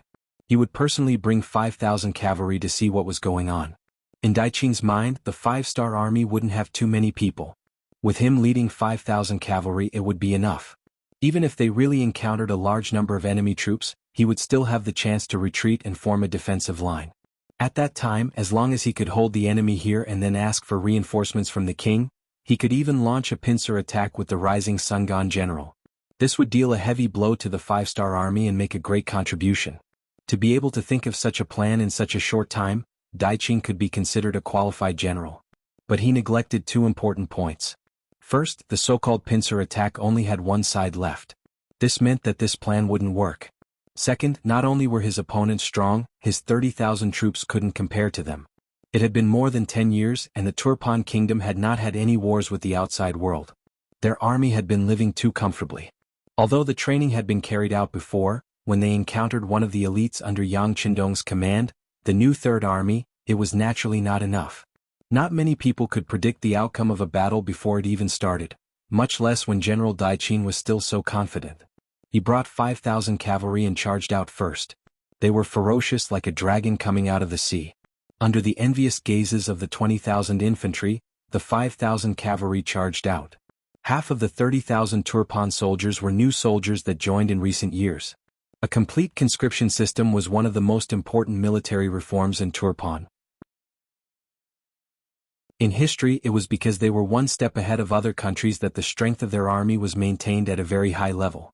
The soldiers were old and needed to be replaced, or they were injured and were not suitable for prolonged battles. Furthermore, the country valued the soldiers and the corresponding policies improved, so the status of soldiers in the Turpan kingdom was not low. Because of this, many young people were attracted to join the army. More than half of the soldiers were young people who yearned for glory. It was said that a soldier who didn't want to be a general wasn't a good soldier. These people came because of this. The way to fulfill this wish was to enter the battlefield and kill the enemy. This was an advanced method of replacing soldiers. Even now, Yang Qindong didn't dare to try it. This was all because his goal was too big. He needed more experienced soldiers. If he eliminated all of them, he wouldn't have the time to train more new soldiers to fight and win. Turpan did it. One had to admit that they were very bold. However, this also had a fatal flaw. A soldier who had never seen blood would forever be a new recruit. They would not be able to understand the cruelty of the battlefield, nor would they understand how important it was to maintain a balanced mentality in this life-and-death situation. And now it was time for the 5-star army to teach them a lesson. When the 5,000 cavalrymen walked past the new recruits with envy, they suddenly retreated. Just like when they left, the 5,000 cavalry were still 5,000 cavalry. But the difference was that they didn't have the high spirits from before. Instead, they were in a sorry state. If one had to use an idiom to describe it, it would be that they were like birds startled by the twang of a bow. Among them, the one who ran the fastest was the role model of many of the new soldiers, General Daiqin. Daiqin was originally full of confidence, but not long after he charged out, he saw the 5-star army cavalry covering the sky and earth. Especially when the enemy used companies as a unit, and each company had a bright 5-star flag. At that moment, it was as if the entire sky was dyed red. Daiqin's pride instantly disappeared, and what replaced it was fear, and finally he turned around and left. On such a battlefield, he could no longer analyze how many enemies there were. However, he knew that if he really led 5,000 cavalrymen into battle, it would be equivalent to sending lambs into a tiger's den.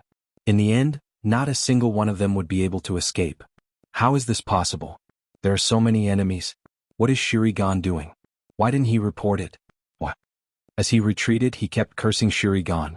Completely unprepared, Daiqin was caught off guard. Facing the powerful new army, his confidence was gone. All he could think of was to retreat. To put it bluntly, it was to escape.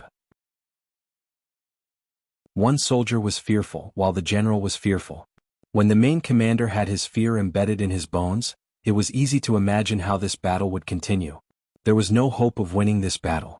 The 5,000 cavalry returning so quickly gave the 25,000 infantry a lot of confusion. Some of the old soldiers who had participated in the war had a bad look on their faces.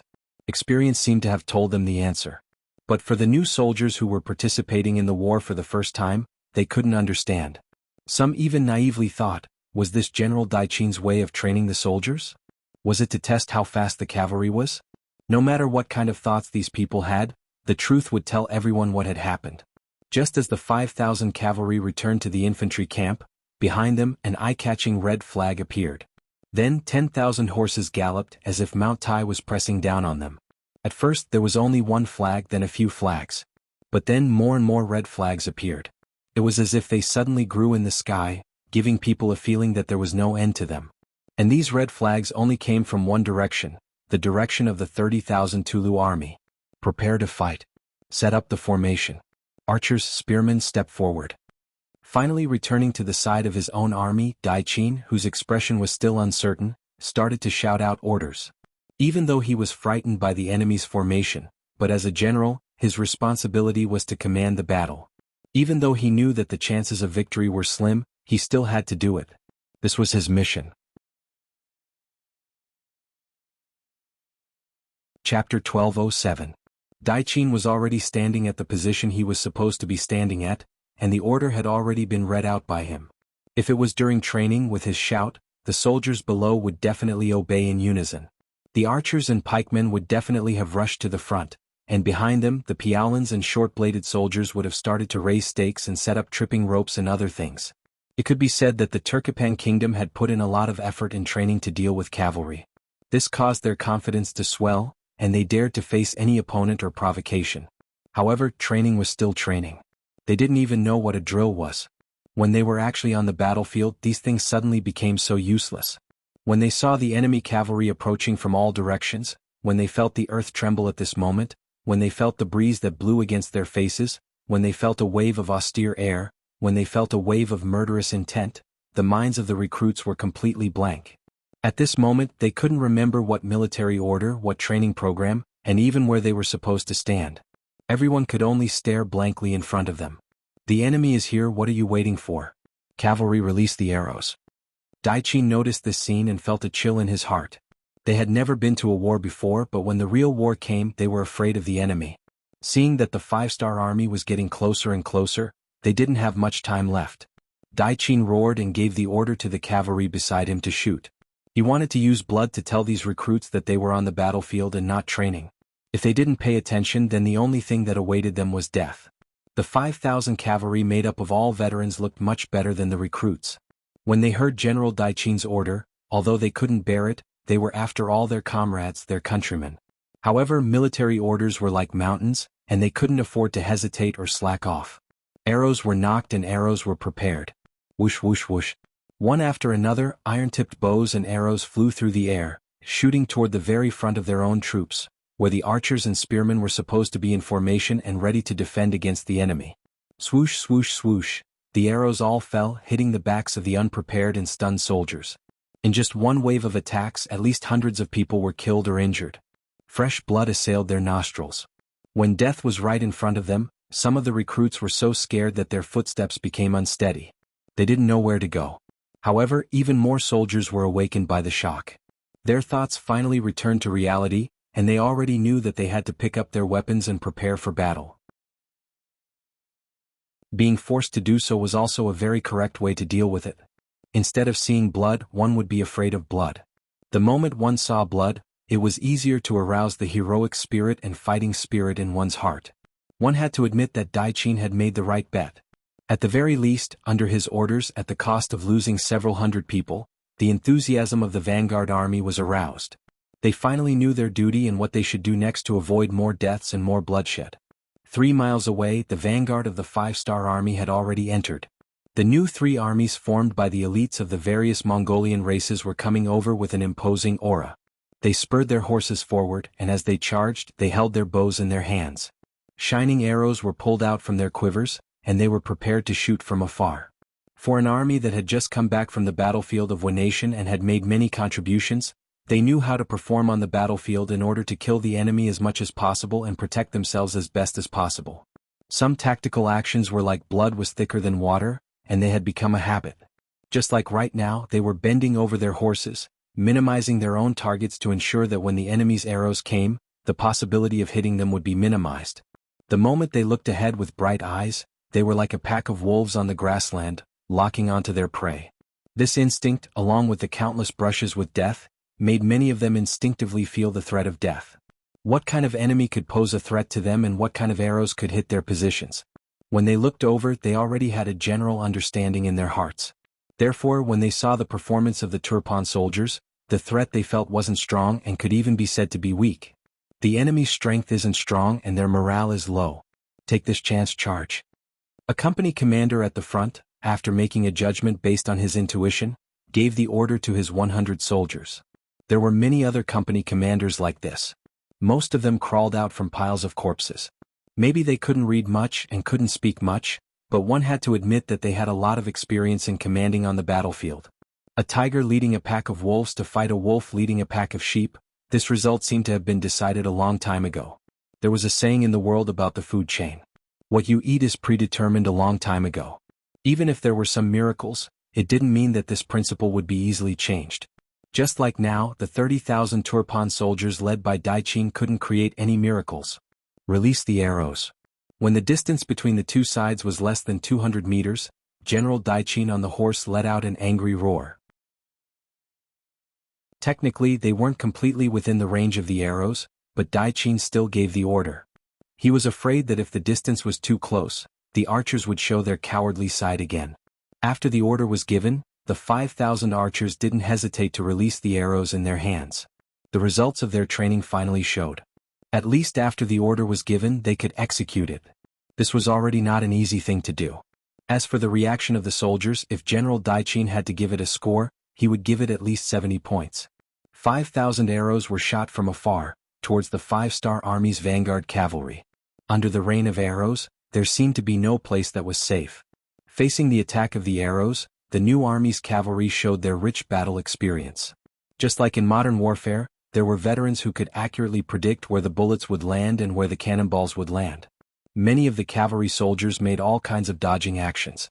Some leaned their bodies to the side of their horses, some pulled their horses to the side, some waved their cavalry swords in front of them, and some jumped off their horses and rolled to the ground. No matter what kind of dodging action, it was all based on their position. If they could dodge, they would dodge. If they couldn't dodge, they would block.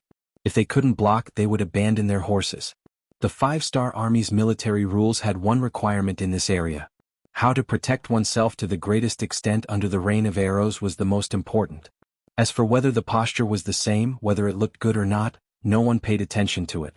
Under all kinds of dodging actions, the 5,000 arrows only caused a few hundred horses to be shot, and a few hundred soldiers to be injured or killed.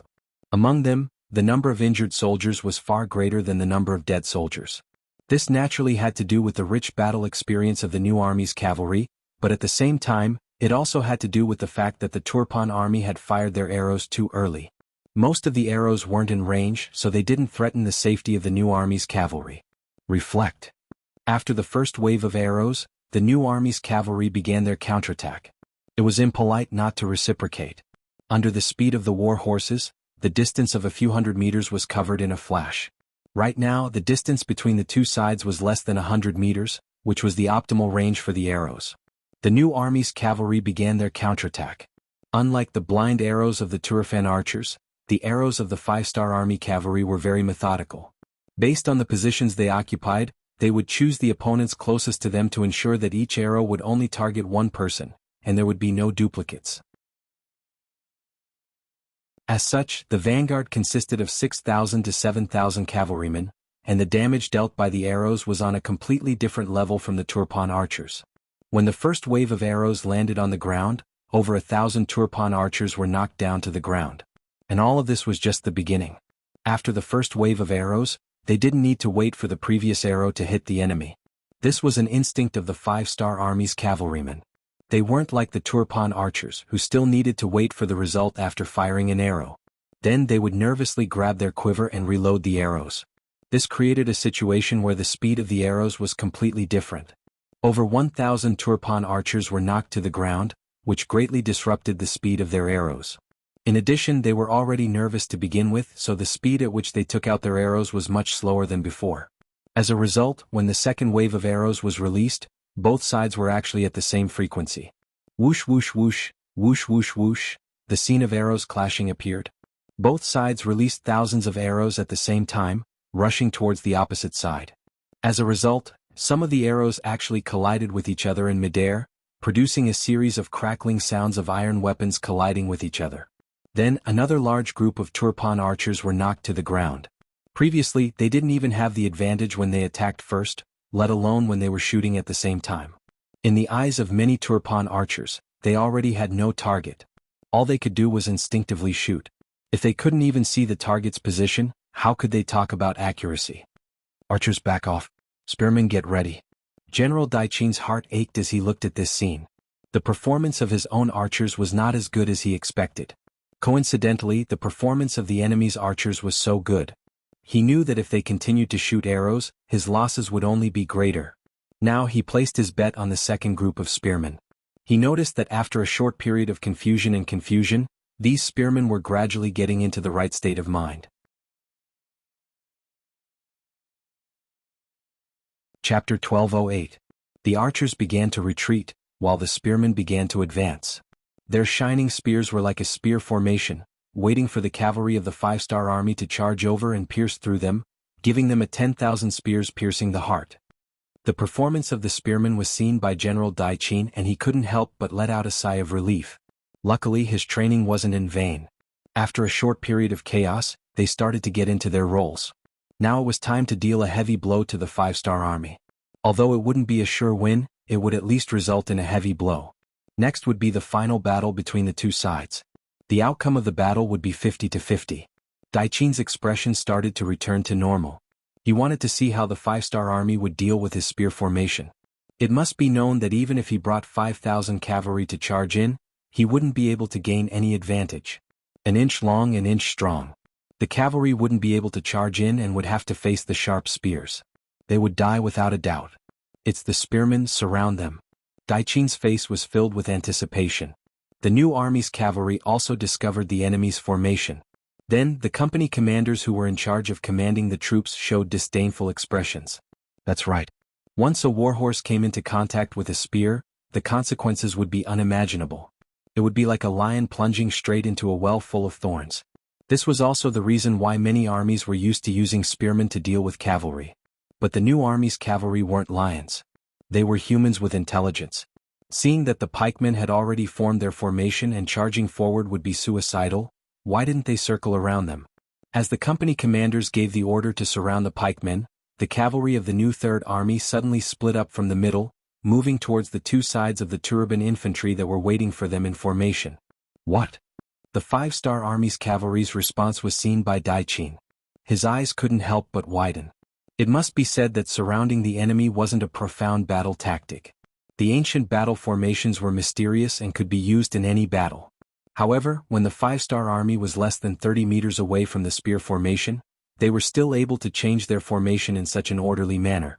This was not an easy thing to do. The greatest advantage of a cavalry charge was speed. Under extreme speed, the strength of the saber would often be amplified by several times or even 10 times. For example, when the cavalry charged, each swing of their sabers carried a force of a few hundred jin. This was something that could only be achieved when the man and the horse were one. This resulted in many scenes where the heads of the infantrymen would fly to the sky after the cavalry swung their sabers. It was precisely because the speed was too fast that it created a huge flaw, which was that it couldn't change directions at will. At least, it couldn't change directions as freely as it could with two legs. It was precisely because of this that Daiqin decided to use the pike soldier when the distance between the two sides was relatively close. This was to catch the opponent off guard and prevent the opponent from being able to change his direction in time. With 6,000 archers in front, they were densely packed and blocked the vision of the five-star army's cavalry. This increased the concealment of the pike soldier. Suddenly using the pike soldier would increase the chances of dealing a fatal blow to the enemy. But now, the five-star army's cavalry actually changed their direction so easily. It looked like they were doing it so skillfully. How could General Daiqin not be shocked? This was the first time the enemy was fighting on the battlefield. Everyone wasn't very clear about the enemy's attacking methods. This made it easier for them to use their trump cards. But looking at the five-star army, it was as if they already knew about the pike soldiers' ambush. What was going on? On this point, one couldn't help but say that Daiqin's vision was limited. He thought that he was able to lead his troops well. First the archers, then the pike soldiers' sudden appearance would definitely catch the enemy off guard. But what he didn't know was that this tactic had been used by the Japanese army for a long time. As a new army that had fought against the Japanese army and won, they were already used to this tactic. Right now, the Turpan army was just following in the footsteps of the Japanese army. There really wasn't anything new to speak of. But to the Turpan army that hadn't fought in a war for many years, under this kind of speed, the cavalry could still change their direction. This was too shocking. And if Daiqin knew that Yang Qindong had given a strict order that the cavalry could only display their full speed when attacking the enemy. Under other circumstances they couldn't maintain their full speed and had to be prepared to change their direction at any time, then he wouldn't be so shocked. As mentioned before, the new army's composition was mostly made up of the warriors of the grassland tribes. A large portion of them were cavalry warriors that had fought with Tuachuo Buhuacan before. For such experts, changing direction at a distance of 30 meters wasn't difficult at all. Even if it wasn't as easy as eating and drinking, it wasn't much different. The vanguard cavalry of the new army changed their direction and surrounded the Turpan army from both sides. While they were half surrounding the Turpan army, the bows in their hands weren't idle. They shot towards the Turpan army from both sides. The Turpan army's archers had already retreated and returned to their formation. It was impossible to counterattack in a short period of time. This allowed the new army's cavalry to focus on their targets without worrying about being reflected back. Arrows flew through the air, occasionally taking the lives of the Turpan army soldiers. Among them, most of the soldiers were short-bladed soldiers. Piao Dao soldiers split into two sides and protect the formation. Seeing the soldiers being easily killed by the Five-Star Army's cavalry, General Daichin's heart was bleeding. He had no choice but to change the formation again. After the order was given, the short-bladed soldiers outside the formation started to move inwards. The Piao Dao soldiers inside the formation started to move outwards. There was a bit of chaos in between the two sides. Luckily, there were lessons like this during training, so they didn't lose their composure immediately. As the Piao Dao soldiers walked out of the formation, the arrows of the Five-Star Army's cavalry became powerless. Most of the arrows were blocked by the shields. Once the situation stabilized, General Daichin let out a sigh of relief. At the same time, he gave another order for the archers to walk out of the formation. He was going to start the counterattack. Infantry had a natural disadvantage against cavalry. On this point, Daichin had his own understanding. Thus, he didn't feel much pain when he lost 1,000 men. He also believed that once the archers reached the outside and started the counterattack, they would be able to turn the situation around. After all, the Five-Star Army's vanguard cavalry only had 6,000 to 7,000 men. He had 30,000 troops in his hands. Fuck, if you want to counterattack, I'll give you the chance. My men follow me and charge. A company commander on the left side of the Turfan army noticed the change in the enemy's formation. He cursed and led his men who were still alive to charge. The ones on the outside were only Piao Dao soldiers. According to the saying, they had a natural disadvantage against cavalry and were completely countered. When faced with the sudden charge of the cavalry, even though there were only a company of 100 men, they still managed to carve out a huge gap, killing over 100 Piao soldiers. This caused the formation of the Turfan army to change again and again, becoming even more chaotic. With an example, the other company commanders realized that this charge was very effective. They all followed suit. More and more companies joined the charge. In a moment, the Turfan army that seemed to have a tight defense started to fall into chaos. What was worse was that before the battle, General Suhi had said that the divisions, regiments, and battalions could attack on their own. This meant that all the initiative was handed over to the company commander of the first company. In this way, some companies launched a charge while some companies continued to launch long-range attacks with their bows and arrows. Such a completely uncoordinated attack made General Daichin feel a sense of helplessness. If the Piao Dao soldiers retreated, they would face the arrows. If they didn't retreat, they would face the charge of the Five-Star Army. No matter how he looked at it, it wouldn't solve the problem. In just this moment of hesitation, many of the Five-Star Army cavalry had already charged into the Turfan army and started a crazy massacre. Some of the Piao Dao soldiers and archers became their main targets. This also made Daichin's plan to counterattack fail. It was also at this moment that more and more of the new army cavalry came from afar. They were preparing to join the attack formation. Seeing that their advantage in numbers was about to disappear, General Daichin sighed and quickly brought his 5,000 cavalry to leave the army and run towards the back. This move was very timely. Because if it was 15 minutes later, the new army cavalry would have surrounded them from both sides. At that time, even if Daichin could charge out, he would have lost at least half of his 5,000 cavalry or even more. With General Daichin's escape, the already chaotic formation instantly collapsed. Without a unified command, the general didn't know the soldiers and the soldiers didn't know the general. Adding on the appearance of the new army cavalry, it was like the last straw on the camel's back. In an instant, the infantry formation completely collapsed. The new army cavalry used this chance to charge into the formation, raising their sabers to kill while shouting the slogan of surrendering to avoid death. No one wanted to die, especially when they knew that they were losing. More and more Turfan soldiers knelt on the ground and threw down the weapons in their hands. The battle was over. Out of the 25,000 Turfan infantry, around 5,000 died or were injured. The remaining 20,000 all surrendered, not a single one escaped. The new army only paid the price of around 1,000 cavalry killed or injured. This great victory made Commander Suhi overjoyed, and at the same time, he rewarded the company commander who was the first to launch the attack on the spot. At the same time, this victory was also reported to King Wu Nan Yang Qindong, who was coming from behind by telegram. Chapter 1209. Good, the first battle was a great victory. Looking at the contents of the telegram, Yang Qindong was in a good mood and laughed loudly. Logically speaking, the first battle was to take down the 8-mile gap. In that battle, they had taken down the eastern gate of the Tulyafan kingdom with almost 0 losses. But in Yang Qindong's eyes, all of this was due to the artillery. Anyone with such a powerful weapon could achieve such an effect. On the contrary, the new army's first battle, killing 5,000 enemies and capturing 20,000 prisoners, this was the real victory on the battlefield. Announce the contents to the entire army and commend Commander Su He. Yang Qindong said with a laugh as he returned the telegram to Wang Shan. Yes. Wang Shan replied, then turned and left. Beta Persei frowned and asked carefully and worriedly, Young master, won't such a commendation cause dissatisfaction among the other commanders? It's not good for unity. Yang Qindong waved his hand and said, winning the battle and making great contributions should be rewarded. It's to let the entire army know and put pressure on the other commanders. All of this was intentional by Yang Qindong. He wanted to let the new army win the battle and stimulate the other commanders so that they would also rush to make contributions. Only in this way could he solve the problem in Yilabali as quickly as possible. In Yang Qindong's plan, Yilabali was just one of the tens of thousands of places to be conquered. He couldn't waste too much time in such a place.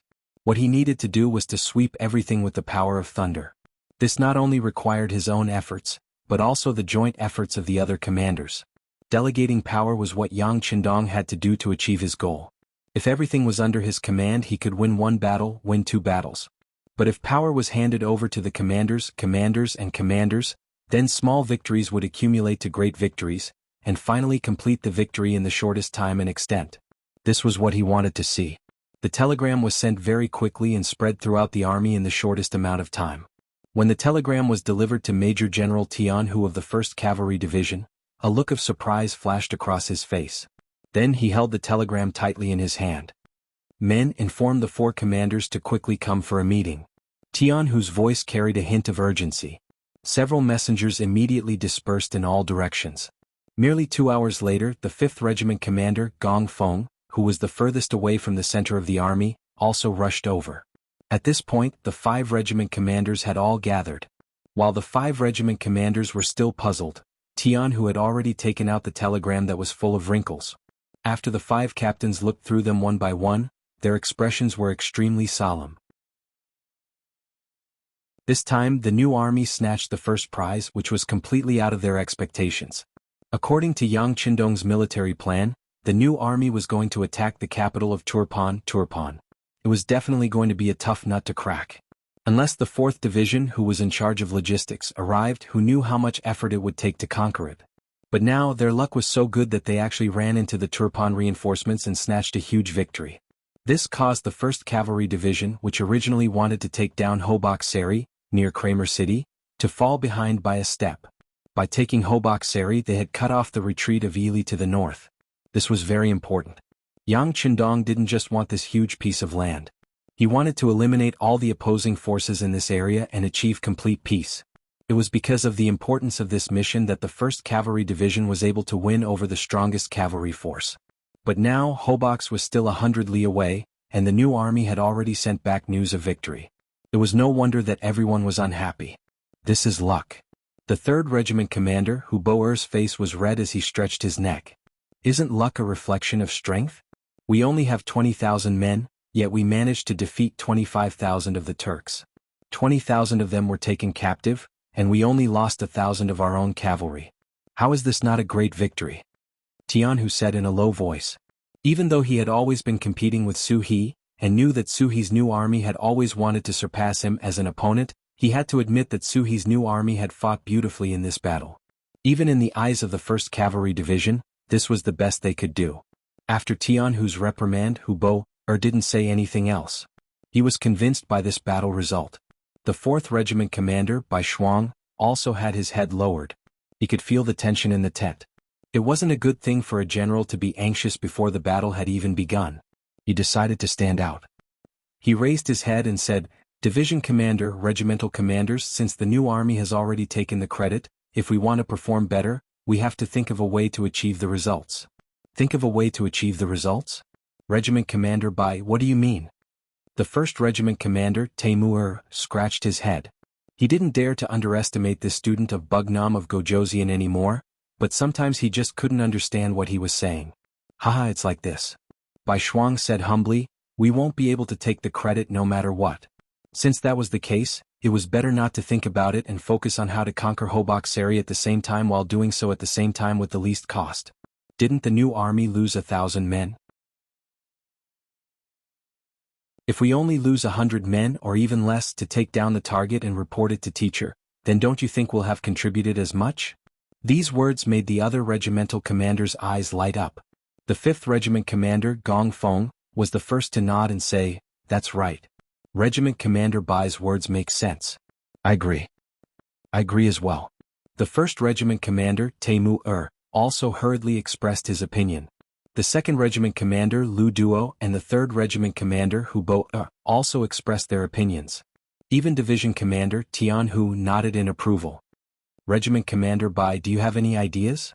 "Yes, your subordinate does have an idea. If we want to force our way in, we'll have to suffer losses no matter what. Since that's the case, why don't we change it to using our wits? If Division Commander agrees, I'm willing to take a trip into the city and meet the enemy general guarding Hobox," Bai Shuang said with a face full of confidence.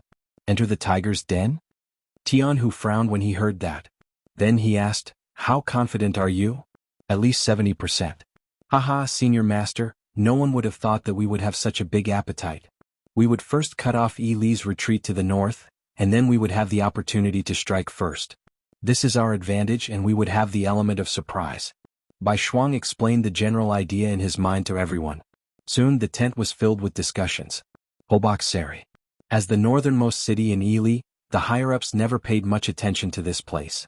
In comparison, regardless of whether it was Turpan or Yirkiang, it was extremely far away. Thus, the general guarding the city had always been in a state of peace. No one would have thought that the great Ili's retreat would be cut off. Naturally, the general guarding Hoboksari Mediz would never have thought of this. Even though he had already learned from other sources that Turpan's 8 miles lost formation was about to become the most advanced formation, he still couldn't raise the alarm in his heart. This was one of the most fatal manifestations of the lack of information. Due to the lack of consciousness, the gates of Hoboksari were still wide open. From time to time, Ili's civilians could be seen entering and leaving. Bai Shuang walked into the city under such relaxed conditions. Bai Shuang didn't expect things to go so smoothly. When he and his 300 elite soldiers successfully entered the city after disguising themselves, he sighed for Mediz and even more so for the entire city. "Immediately send out a communication signal. Find our intelligence personnel in the city and get a clear picture of the situation," Bai Shuang said to one of his subordinates and then walked towards the largest inn in the city. As early as when Yang Qindong was dealing with the Japanese army, he had given orders to the intelligence department, asking them to find out the situation of the various forces in the Ili region as soon as possible, including the personal information of the generals. Bai Shuang's idea was very simple. Go straight to the root of the problem. Capture the general when the enemy was unprepared and take over Hoboksari without shedding a drop of blood. All of this started when he entered the city. Now it seemed that everything was going smoothly. But what was unexpected was that the plan was still ruined by someone, and it was their own people who ruined it. All of this started after he checked into the inn and met the intelligence personnel of the security bureau. Wukong Wutsong was a mixed blood. His father was Han, and his mother was Uyghur. As a result, he had a tall figure and a handsome appearance. He was a department of the security bureau led by Yang San. Normally, the more ordinary an intelligence personnel was, the better. On the contrary, if he was too handsome or too outstanding, it wouldn't be suitable. But because of his unique background, Yang San finally gave him an important task after meeting and evaluating him. It could be said that if Wu Tsong performed well, his future would be limitless. After being valued by Yang San, Wu Tsong brought enough money to the Ili area to start his work. Hoboksari was one of his main targets. According to Yang San, the 6th young master was a great emperor. He was particular about not doing anything, but when he did, he would amaze the world with a single brilliant feat. Once the enemy made a move in the Ili area, he had to do his best to get rid of them.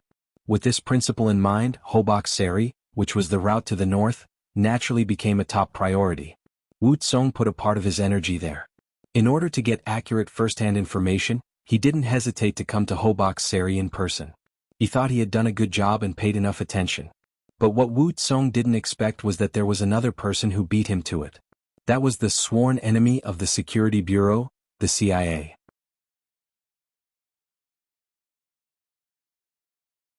Chapter 12:10. They had been established relatively late, but with the backing of the 7th Madam, Su Manner, it meant that they had strong support and backing. In addition, they had opened up another path, and their members were all women, especially beautiful women. This made their abilities and influence not weaker than the Security Bureau. Just like in Hobokseli City, the people from the CIA had the same idea as Wu Tsong and made a move first. Commander Bai, the CIA's team leader, Han Fong, contacted General Mediz before us, and Wu Tsong's report suddenly became a little hesitant. And what? Bai Shuang, who was listening seriously, looked at Wu Tsong in confusion. Although some things were not pleasant to hear, since Bai Shuang asked, Wu Tsong could only tell him the truth. And team leader Han Fong has changed her name to Madanazer. She will be married to Mediz tonight. What? Bai Shuang, who was a little surprised, stood up involuntarily and digested the news. He had heard that the CIA would often sacrifice themselves or even give themselves to others in order to achieve their goals. However, in his opinion, it was just a show. After all, in this era, women cherished their bodies and reputation very much. However, he did not expect it to be true. Looking at Wu Tsong's embarrassed expression, it was obvious that the truth of the matter was not to be doubted. Bai Shuang, who was extremely surprised, took a while to calm himself down. Team leader Wu, tell me more about Han Fong. Yes. After Wu Tsong agreed, he explained the situation in detail. According to him, Han Fong was not a Han. Instead, she was an authentic Zybe. She was born in an ordinary family, but because of her beauty, she could sing and dance since she was young. In the age of war, it was always difficult for women to find a good home. Han Fong's family was also drifting and difficult to settle down. Later on, when the origin city was established, it attracted the attention of many people of other races. The peaceful living environment, rich material and cultural life there attracted many knowledgeable people, and Han Fong was one of them. Because of her beauty, when she just turned 18, she was engaged to a new deputy battalion officer in Shurqing. Finally, her life was stable. However, the heavens were unpredictable. Her husband actually went to the battlefield and died in the battle with Ili Bali. She once again became a rootless duckweed. Fortunately, the 5-star army took good care of the families of martyrs, so she didn't have to sleep on the streets again. However, the quality of her life was also very different from before. It was at this time that an intelligence agent from the CIA took a fancy to her and recruited her into the organization. Later, with her outstanding performance, she became one of the core members of the organization. This time, when Han Fong heard that they were going to mobilize troops against Ili, she wanted to avenge her husband, so she naturally signed up. Because of her outstanding performance, she was appointed as the team leader. That was how she got in touch with Mediz first, but she didn't expect that she would take the risk herself. You said that she is the wife of a deputy battalion commander in the new army? After Bai Shuang heard this, he had a general understanding of the matter. However, when he thought about how this person was a family member of a 5-star army officer, and now, in order to complete his mission, he had to submit himself to the enemy's general. Naturally, he felt indignant. Yes. Wu Bun answered without daring to conceal anything. How bold of you. Don't you remember what the teacher said? No one can force the families of martyrs to do anything. The CIA dared to do this. Aren't they afraid that the teacher will punish them? At this moment, Bai Shuang was so angry that his face was red. Even if the CIA's backer was the 7th Madam, so what? In Bai Shuang's eyes, he couldn't use the families of martyrs as an excuse. Otherwise, it would make the officers and soldiers very sad. With Wu Tsong's status, he naturally didn't dare to voice out his doubts. 7th Madam was an existence that a nobody like him couldn't afford to offend. If he really said something unpleasant, once it spread out, he was afraid that his head would be separated from his body. Not only could he not question it, but he also had to try his best to absolve it. It was not for anything else but because he had to tell the truth. Commander Bai, I'm afraid it's not what you think. I've seen Han Fong once, and she also took the initiative to tell me that no one forced her to do what she did. Everything she did was voluntary. Voluntary? After Bai Shuang heard this, he didn't understand. I'm afraid she had no choice but to say that. After all, there are some people that a little girl like her can't afford to offend. It doesn't seem like it. Wu Tsong didn't know how to explain it, so he could only say what he felt. He could also see that Bai Shuang was very angry about this matter. This was one of the students that Bugnam of Gojoseon valued very much. On the other side was Bugnam of Gojoseon's 7th Madam. He couldn't afford to offend either of them. Once the matter got out of hand, he didn't know if others would be in trouble, but it was very likely that he would be the first to be in trouble. After all, he only had the director of the security bureau Yang San behind him. Not to mention, his identity in the entire security bureau wasn't considered an important person. Even if Wu Tsong wanted to protect his own safety, he had to try his best to smooth things over. However, looking at Bai Shuang's angry appearance, he felt that the matter wouldn't be so easy to solve. That's enough. After this matter is settled, I will personally go and ask Han Feng. If she is willing, I will naturally not be able to say anything. However, if someone wants to force her, regardless of who is behind her, I will report this matter to teacher and demand an explanation. Bai Shuang could feel Wu Tsong's difficulty. In fact, he didn't want to offend the seventh madam because of other people's matters. However, since he encountered this matter, he would ask for justice. Wasn't this what Yang Qindong usually taught them? Putting this matter aside for the time being, Bai Shuang asked Wu Tsong, "You're saying that tonight is the day Mediz marries Han Feng? Then he will definitely hold a big banquet." Yes, now in the city of Hobak Seli, everyone with status has received an invitation. Well, Leader Wu, I'll have to trouble you to get me an invitation too. Bai Shuang nodded, his eyes revealing a terrifying sharpness. He had already investigated everything and had a perfect plan to take action. However, now he had to take action early. He was afraid that if he was late, the martyr's widow would be humiliated. This was definitely something he didn't want to see and couldn't accept. Wu Tsong faintly guessed Bai Shuang's intention, but he couldn't refuse. The orders from above were for him to cooperate unconditionally. He could only sigh in his heart and clasped his fist. "Please don't worry, Leader Bai. The invitation will be sent soon." With Wu Tsong's ability and the group under him operating in Hobak Seli for a while, it was just an invitation. It wasn't that complicated. In the afternoon, the invitation was sent to Bai Shuang. Considering that it was a banquet and not a battle, Bai Shuang didn't bring too many people. He only chose 4 elite warriors to follow him. At the same time, after making some arrangements for the people staying in the inn, when night came, he excitedly went to the general's mansion in the city. Mediz's mansion was now brightly lit and bustling with activity. Mediz, who was already in his 40s, already had a main wife and 4 concubines. Normally, there was no need to make such a big fuss when he was marrying a concubine. Moreover, it just so happened that the 5-star army was attacking, so everything should be done in a low-key manner. However, Medina Nazar had requested for a grand celebration. She claimed that she was getting married, and this was the happiest time in a woman's life. Of course, it had to be grand. Moreover, wouldn't such a grand wedding be able to achieve the purpose of consolidating and stabilizing the hearts of the people in the city? Mediz was speechless when he heard that. He thought about it and agreed. Of course, this was also the reason why he was drooling over her beauty. He had been in Ely for a long time and had seen many women, but this was the first time he had seen someone as beautiful as Madanazar. If such a beauty had any request, as long as it was within his capabilities, he would naturally agree to it with a nod. Thus there was such a lively scene. There were people coming and going in the courtyard of the general's mansion. There were all kinds of people wearing luxurious clothes, chatting in groups of 3 to 5. Bai Shuang, who was dressed like a wealthy merchant, also wore a set of luxurious clothes that the concubine had gotten him as he walked in the courtyard. He had a smile on his face, showing his friendly and amiable side. However, if one were to observe him closely, they would notice that his eyes were always looking into the distance from time to time. That was because he was observing the structure of the houses here, thinking about the best place to strike if he were to make a move. The original plan was to first figure out the military layout in the city, then take control of Mediz. This was double insurance. However, because of the matter with Han Feng, he had to make a move in advance, so he had to be careful. There were more and more people in the courtyard. Roughly counting, there were no less than 300 people, and they were either rich or respectable people. If this was the case, it was likely that almost all the people with some status in the city had arrived. Bai Shuang walked alone in the courtyard, shuttling through the crowd. His eyes even looked at the courtyard to the side. That was where all the followers were staying. As if he was walking casually, Bai Shuang came to a place very close to this courtyard so that he could send out a signal and lure out 4 elite soldiers to help him. The sky was completely dark, and the auspicious time had arrived. The originally noisy courtyard quickly quieted down. In the direction of the main hall, the 7-foot-tall Mediz finally appeared. Just from his appearance, this person had a tall and sturdy physique, and was also a fierce general.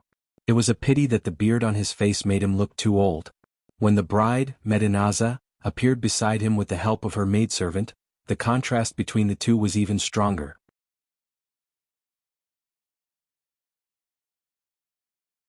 Chapter 12:11. Haha, thank you all for coming. As the host, Mediz laughed heartily. After greeting everyone, he introduced her to everyone. This is my new concubine, Medenazer. Please say a few words to everyone. The general is so lucky. The general's charm is amazing, that's why the beauty likes him. The general is very brave. If I were the beauty, I would choose him too. Yes, this is what it means to be a beauty with a hero. I've finally seen this scene, haha. Immediately, the compliments came one after another. When Mediz heard it, he laughed even more heartily. It was truly a joyous scene. The compliments and bootlicking continued, but soon, a sweet and clear voice stopped. Medenazer spoke. Hello everyone, I'm Medenazer. Thank you all for coming tonight. Thank you. Madam, there's no need to be so polite. This is what we should do. Yes, the general protects our safety. Now that he's happy, it's only right that we come to congratulate him. Following that was another wave of disgusting flattery. Mediz did not reject any of it and accepted it all. At that moment he was very happy. He could not only get the beauty, he could also use this opportunity to receive a big gift. No matter how he thought about it, he was very happy. The flattery continued in the crowd. Someone started to make a fuss and asked the two to drink cross-cupped wine. Cross-cupped wine had long been spread from the great Ming dynasty. This was a new thing that Yang Chendong started, and it was quickly accepted by the crowd. Hearing this, Mediz naturally did not reject it. He laughed and said, "All right, let's drink. Men, bring the wine." There was no goblet or glass. Such an expensive item was simply out of reach. She brought over 2 exquisite porcelain cups and filled them with white wine. Then she handed them to Mediz and Medenazer respectively. Then, under the watchful eyes of the crowd, a man and a woman, one old and one young, intertwined their arms together. This scene also attracted the cheers of many onlookers. Unlike everyone else, Bai Shuang, who was hidden in the crowd, was ready to send out a signal. He would not allow himself to see a martyr's widow begging the enemy's general, even though doing so would greatly reduce his chances of success. After all, most of the 300 elite soldiers he brought were outside the general's residence. There were only 4 soldiers inside the residence. Even so, he still wanted to rush out and stop everything. In his eyes, this was his mission, the mission of an ordinary 5-star army officer. Of course, he had to admit that Han Fong, who had changed her name to Medenazer, was really beautiful. When he first saw her, even he was stunned. Bai Shuang was ready to act. As soon as he blew the whistle, the 4 elite soldiers would immediately rush into the courtyard with their weapons and kill at will. If possible, it would be best if they could subdue Mediz. Even if it was not possible, he wanted to create chaos here and give the 300 elite soldiers enough time to rush in and surround everything. Bai Shuang, who had already made up his mind and was about to blow the whistle, suddenly stopped. What happened next was completely out of his expectations. Medenazer, who was drinking wine, suddenly had a shiny dagger in her left hand. At this moment she was pressing it against Mediz's neck. This was a very dramatic scene. Everyone in the courtyard was shocked and stood there as if they were petrified. Even at this moment, many people still did not understand what was happening. Was this a prearranged show? The reason why they said this was because the other main character, Mediz, did not show any signs of panic. On the contrary, his expression was normal. It was as if the target of the dagger was not him, but someone else who had nothing to do with him. The courtyard suddenly became silent. This scene also made Bai Shuang stop what he was doing. He wanted to see what Han Fong was trying to do. He. Under everyone's attention, Mediz laughed sinisterly. "What's wrong, madam? What are you doing? Don't you know that swords have no eyes? It's easy to hurt people like this, and it's even easier to hurt yourself." As he spoke, Mediz raised his left hand to remove the dagger from his neck. However, at the same time, a pleasant voice sounded. "Don't move. Let me tell you, this dagger has been infected with a strong poison. If you're cut by it, I guarantee that you'll lose your life in an instant. If you want to live, you have to listen to everything I say." Strong poison? Hearing this, everyone in the courtyard could not help but panic. At this moment, everyone clearly saw that this was not a prearranged show. This madam really wanted to take Mediz's life. They didn't expect that the new concubine, who was supposed to be brought to the boudoir and waiting to enter the bridal chamber, would have such a fierce side. Everyone was shocked, and at the same time, they were even more curious about how General Mediz would deal with this situation. Strong poison? Mate Sai was surprised, but he wasn't as scared as everyone thought. Instead he laughed. "Beauty, don't joke with me. Do you really think I'll believe you just because you made up a random reason?" Mate Sai was stunned for a moment, but he wasn't as scared as everyone thought he was. You don't believe me? Then try it if you can. Medina was very confident when she said these words, giving people a feeling that she was very sure of herself. After hearing this tone, everyone could not help but believe it. Only Mediz laughed and said, I don't believe you. Try it if you can. After saying that, he deliberately moved his neck forward and touched the tip of the dagger. The dagger was indeed sharp.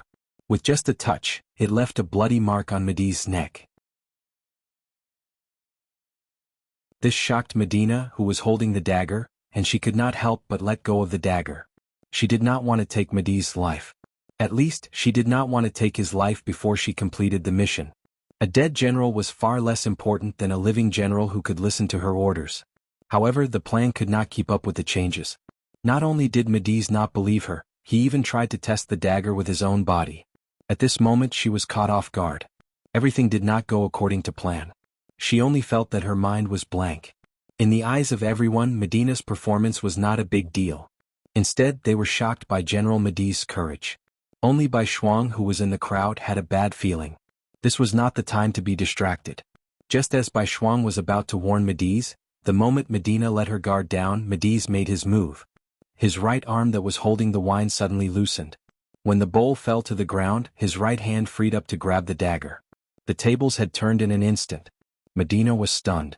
But what she didn't expect was that as the porcelain cup fell to the ground, there was a crisp sound, and nearly 100 Turpan soldiers suddenly swarmed into the courtyard. As soon as they appeared, they surrounded Madenazer and her maidservants tightly. Mediz, who was already outside the circle, shouted loudly again, "Ha, you dare to use such a little trick against me? I'm afraid you don't know that I've already replaced the dagger in your hand. Ha, do you think I'm a 3-year-old kid who can be easily fooled by you? You said you were born in Hobokseli. I've already sent people to investigate. There's no such thing. Tell me, why did you lie to me like this?" Mediz's words left Madenazer's mouth, and she was stunned again and again. Just a moment ago she thought she was exposed. She thought he knew her identity. But now it seemed that Mediz did not know. He only found the problem from her fabricated background. So, it did not affect the overall situation. Although the current situation was very unfavorable for her, Medina wasn't afraid. Even if she died, it wouldn't be considered as a failure of the mission. In that case she would die a worthy death. Medina's expression gradually returned to normal when she realized that her actions had not spoiled the overall situation. Her voice rang out again, "Mediz, you're a scumbag. I'm only here to avenge my personal grudge. Now that you've seen through me, I'll let you do whatever you want to me." As she spoke, Medina purposely puffed out her chest, and at the same time removed the veil covering her face. Madenazer was already very beautiful. Even a thin veil was unable to hide her beauty. Now that she was gone, her true appearance was completely exposed to everyone, causing waves of exclamations to erupt from the crowd. Following her action, a commotion broke out in the courtyard. Some of the maids who were pouring wine for the officials and nobles suddenly had short knives in their hands. Then they slashed in all directions, causing chaos. It was obvious that this was Medina's backup plan. The signal to take action was to remove the veil. This scene also caused chaos. Even Bai Shuang, who was in the crowd, was targeted by a maid. However, he did not attack. Instead, he cleverly dodged and used this opportunity to move to the front of the main hall. "How dare you touch my guest? Take her down." Mediz's face turned ugly at this moment. He knew that this woman wouldn't have simply prepared a poison dagger. Now it seemed like he was right. Fortunately, he was prepared. He called over 100 soldiers. When he shouted, the soldiers surrounded the maids in the courtyard.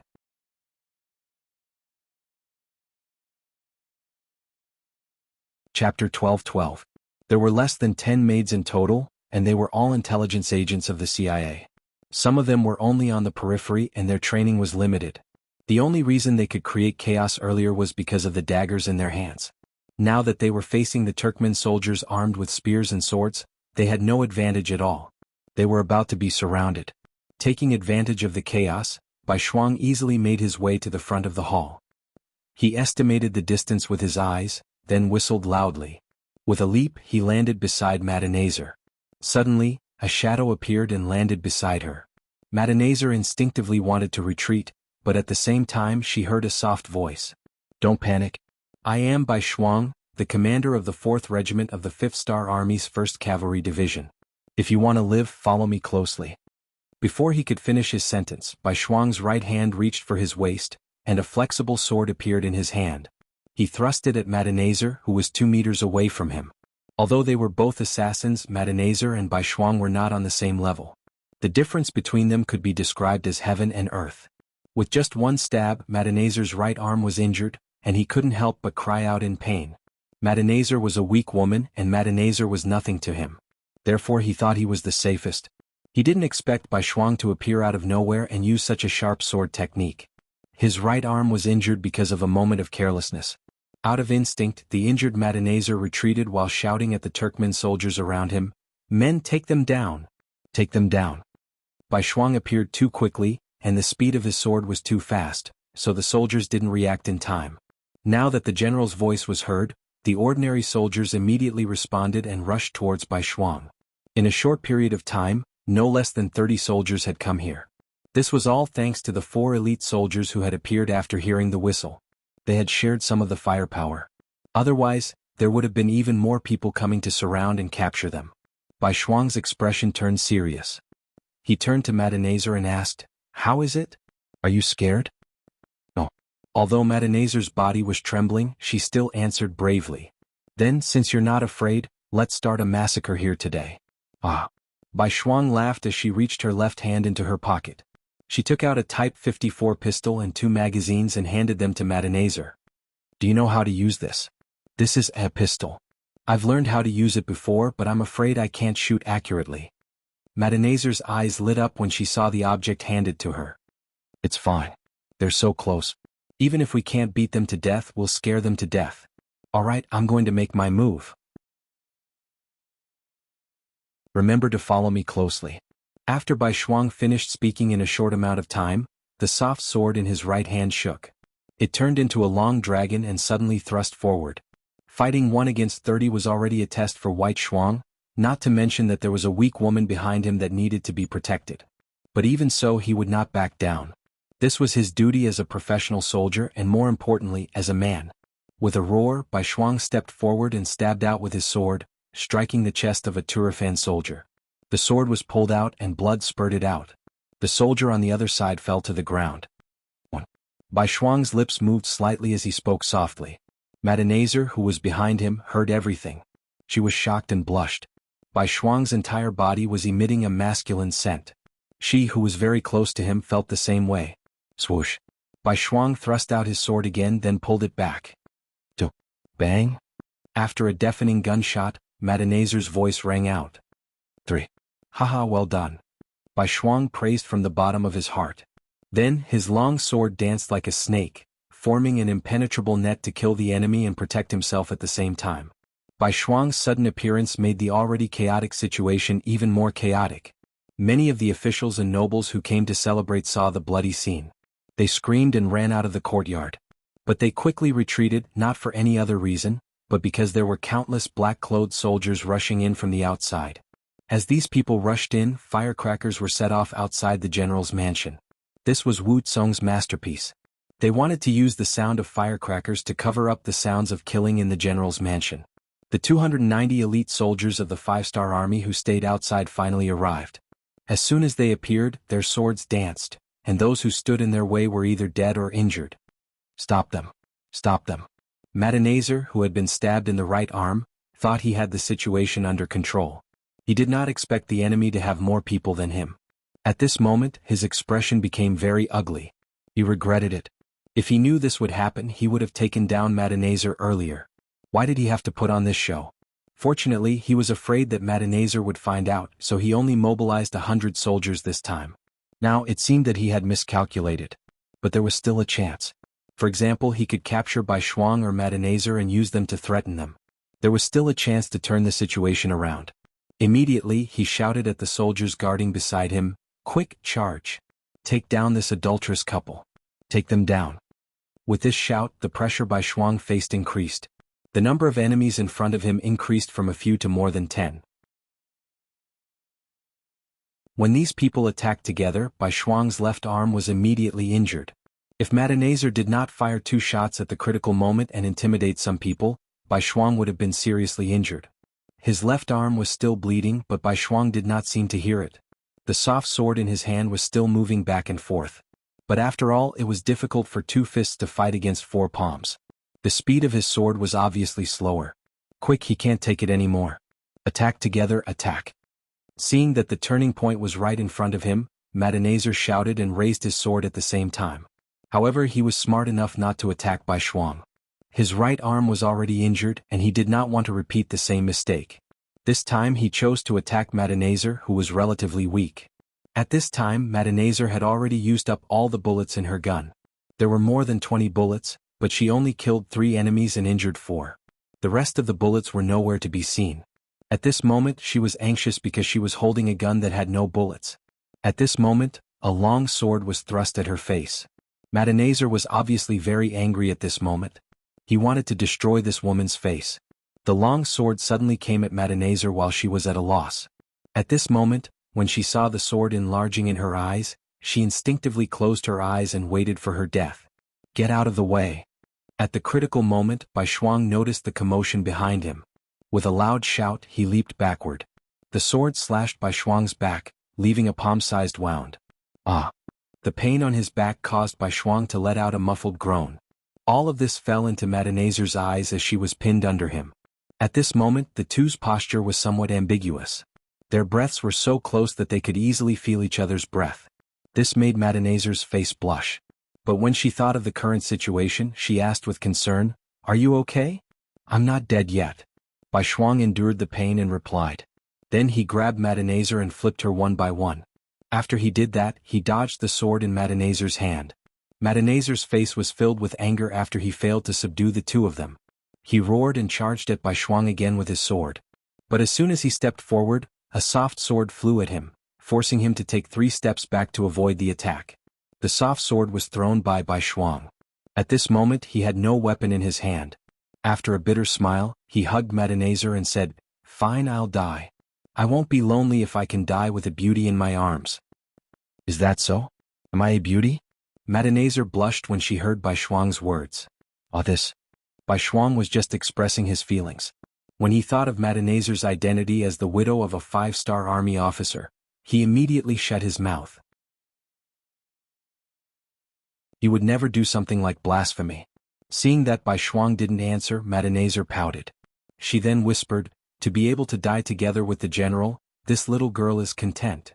The voice wasn't very clear, but since they were so close, Bai Shuang still heard it clearly. His face immediately turned red. Madenazer saw this scene and couldn't help but laugh. Whoosh whoosh whoosh, a few arrows were fired. The elite soldiers of the 5-star army finally rushed into the courtyard and attacked Madenazer, who was standing in front of the hall. Dozens of soldiers died one after another. Even Madenazer himself was hit by 2 arrows. After he fell to the ground, the situation was settled. The inside and outside of the general's mansion were under the control of the 5-star army. They had taken a risk, but they had actually succeeded. Aside from luck, the most important reason for their success was Madenazer's plan. Her idea was simple. First, she would control Madenazer, then use his mouth to control the upper echelons of the city. Then, she would create chaos from the bottom to prepare for the arrival of the 5-star army. Her plan was generally feasible, but it wasn't perfect. Bai Shuang's arrival helped her perfect everything, making what happened next seem like a miracle.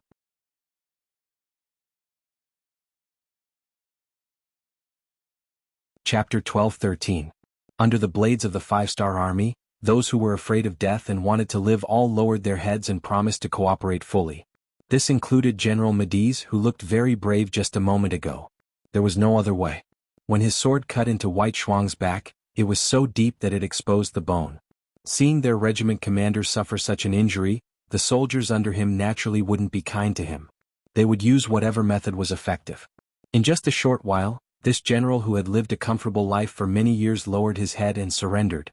With the help of these high-ranking officers, after their letters were sent to their subordinates through the 5-star army, Hobak Seri city no longer had any defenses. A bright light shot out from within the city.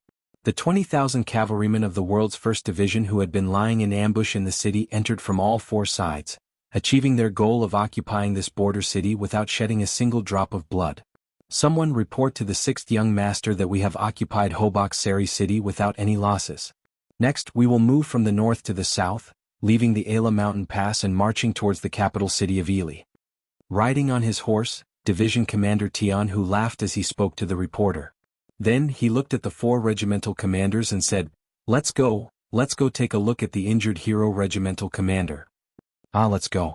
Temur and the other 3 laughed. They weren't here to laugh at White Shuang, nor were they gloating over his injury. It was just that getting injured was a common occurrence for them. Sometimes, getting injured was even a symbol of honor. With Division Commander Tianhu as the leader, the 5 of them each brought some elites and went straight to the general's mansion. This was now White Shuang's temporary place to recuperate. After the 5 of them entered the courtyard, other than seeing the strict security, they also saw a beautiful figure carrying a basin of clear water towards the back of the mansion. Her voice was as clear as an oriole's. I'm going to change the regimental commander's dressing. No one is allowed to disturb him. Don't worry, Miss Han. The 5-star army soldier in charge of guarding the place nodded solemnly. He almost patted his chest and promised. Without noticing Tianhu and the others behind her, the woman strode towards the backyard, leaving the crowd outside dumbfounded. This girl's figure isn't bad. I saw her side profile just now and she's very pretty. Commander Bai is in luck this time.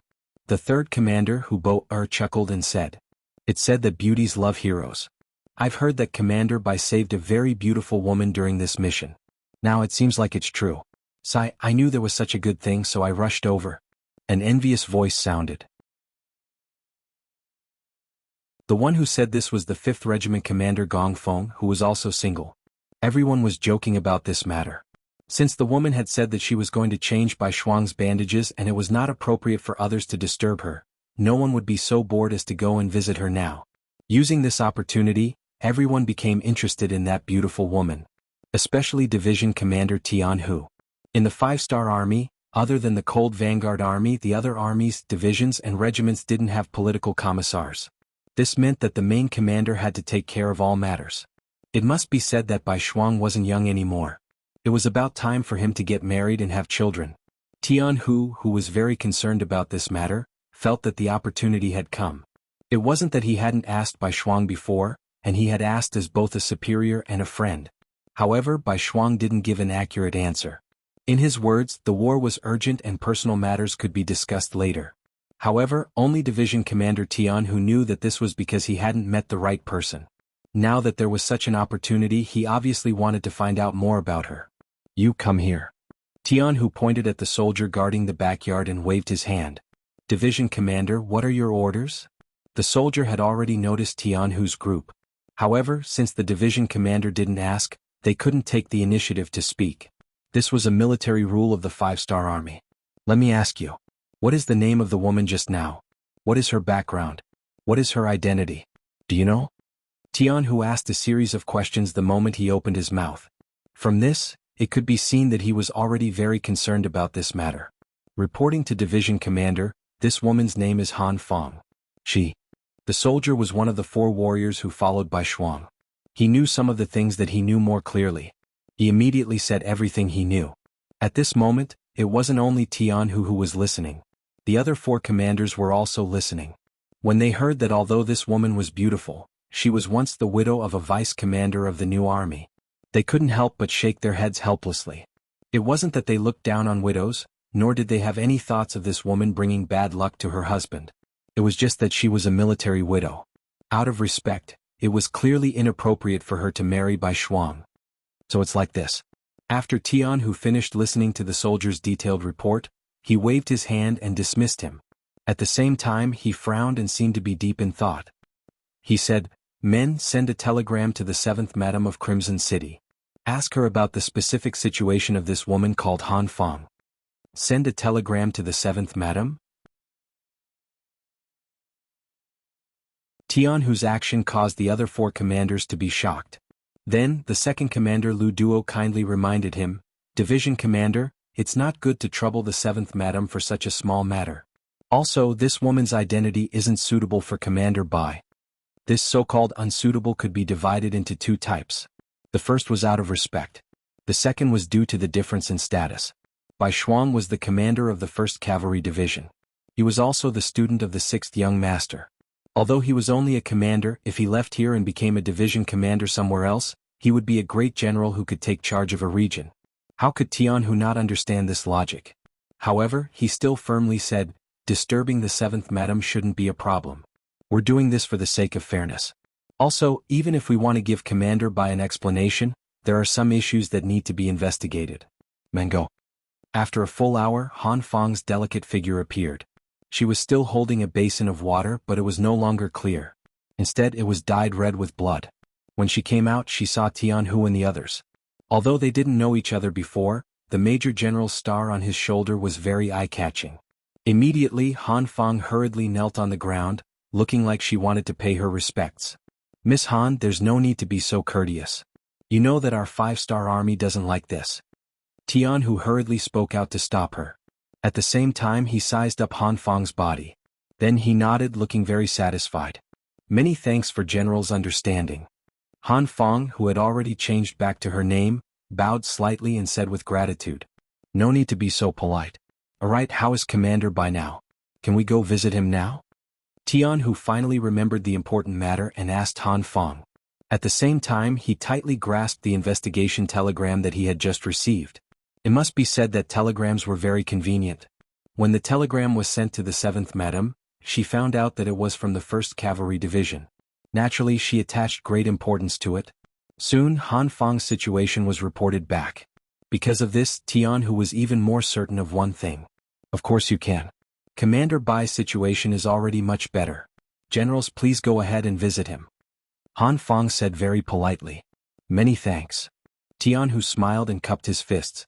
Then he led the 4 regimental commanders and strode towards the backyard, leaving behind Han Fang, who looked at everyone's backs with envy.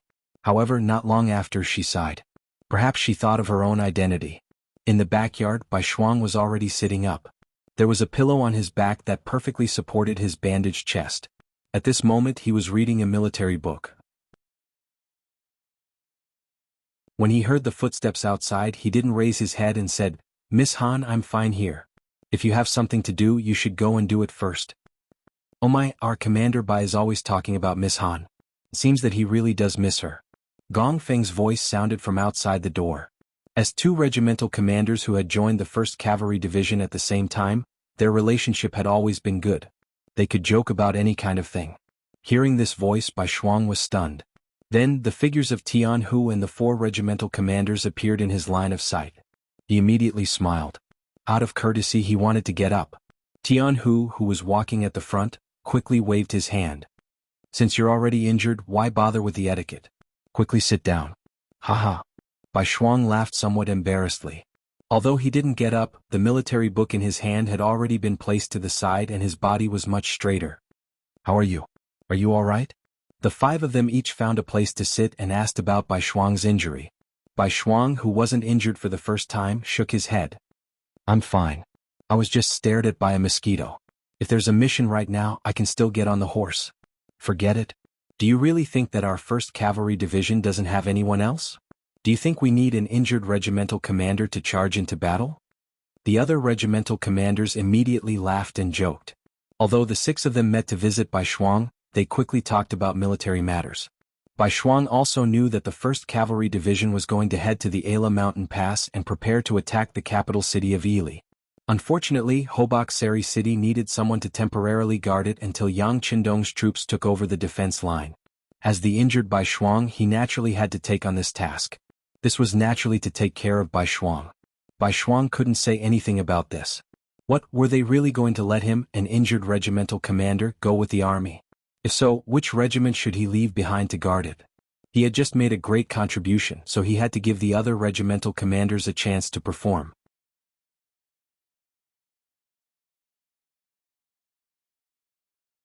Chapter 12-14. After weighing the pros and cons, Bai Shuang resolutely agreed. At this moment, the other 4 regimental commanders all breathed a sigh of relief. Obviously, they were still somewhat worried that Bai Shuang would disagree. In this way, one of them would have to stay behind. Bai Shuang, you don't have to worry too much. The 6th young master has already sent a telegram. The team sent from the logistics camp of the 1st city has already passed Iji. It won't be long before they arrive at Hobak Seri City and switch with you. Take this opportunity to have a good rest and train the army at the same time. Now that each of your regiments has doubled the number of soldiers, The combat effectiveness must be improved correspondingly. Otherwise, we will fail to live up to the 6th young master's expectations of us. Division Commander Tianhu comforted him loudly. Yes, thank you for your concern, Division Commander and brothers. Bai Shuang smiled. He really wanted to train the army well, especially the army's coordination and combat ability. It was just that they had not had a good rest since the expansion. They could only train during the journey. Now that there was an opportunity, of course he had to seize it. After they finished talking about the important matters, more than half an hour had passed. There were many things to do in the army. After the 4 regimental commanders looked at each other, they all got up and left. However, Division Commander Tianhu did not leave with the crowd for the first time. Instead, he watched the 4 regimental commanders salute him and leave one by one. When there were only 2 people left in the room, Bai Shuang asked curiously, Division Commander, is there anything else or a mission? There are things and there are also missions. But before that, I want to ask you something first. Tianhu said with a serious face. Bai Shuang's face immediately became a lot more serious. Yes, Division Commander, please give the order. Okay. After Tianhu made a sound of agreement, he looked at Bai Shuang, who had a solemn expression, and asked a question that was completely unexpected and unexpected. What is your impression of Lady Hanfang? Stunned. For nearly 10 breaths, Bai Shuang did not answer. He sat there in a daze as if he was struck by lightning. It was not until Tianhu coughed softly again that he seemed to remember something and said, Division Commander, did you ask the wrong question? I'm telling you no, I'm talking to you on behalf of the division leader. Be serious. Tianhu also knew that asking him to talk about this issue was a bit too much, but he had no choice. He thought about it for a while, and other than himself, there was no one else in the 1st Cavalry Division who was suitable to talk about this matter. If it were any other guild leader, the situation would only be worse, and the situation would become even more awkward. Tianhu suddenly became so serious that Bai Shuang had no choice but to face this problem. However, he was very clear about Han Fang's situation. After all, she was the widow of a new battalion commander. Just based on this point alone, he couldn't have any other thoughts. Otherwise, it would be a form of disrespect to a martyr who had died. So after hesitating for a long time, he only opened his mouth and said, Lady Han is a good lady, but that's enough. You just need to know that she's a good girl. Tianhu was waiting for this sentence. Of course, if he continued, then the situation would change. After saying this, he continued to ask in depth. Guild leader Bai Shuang, please answer this question seriously. Remember, I'm not asking you now. I'm asking you on behalf of the 1st Cavalry Division's division commander. If Lady Han Fang were to be your wife, would you be willing? What? That's impossible. When Bai Shuang heard this, he hurriedly waved his hands as if there was a wild beast in front of him. He had no choice but to refuse. Why is it impossible?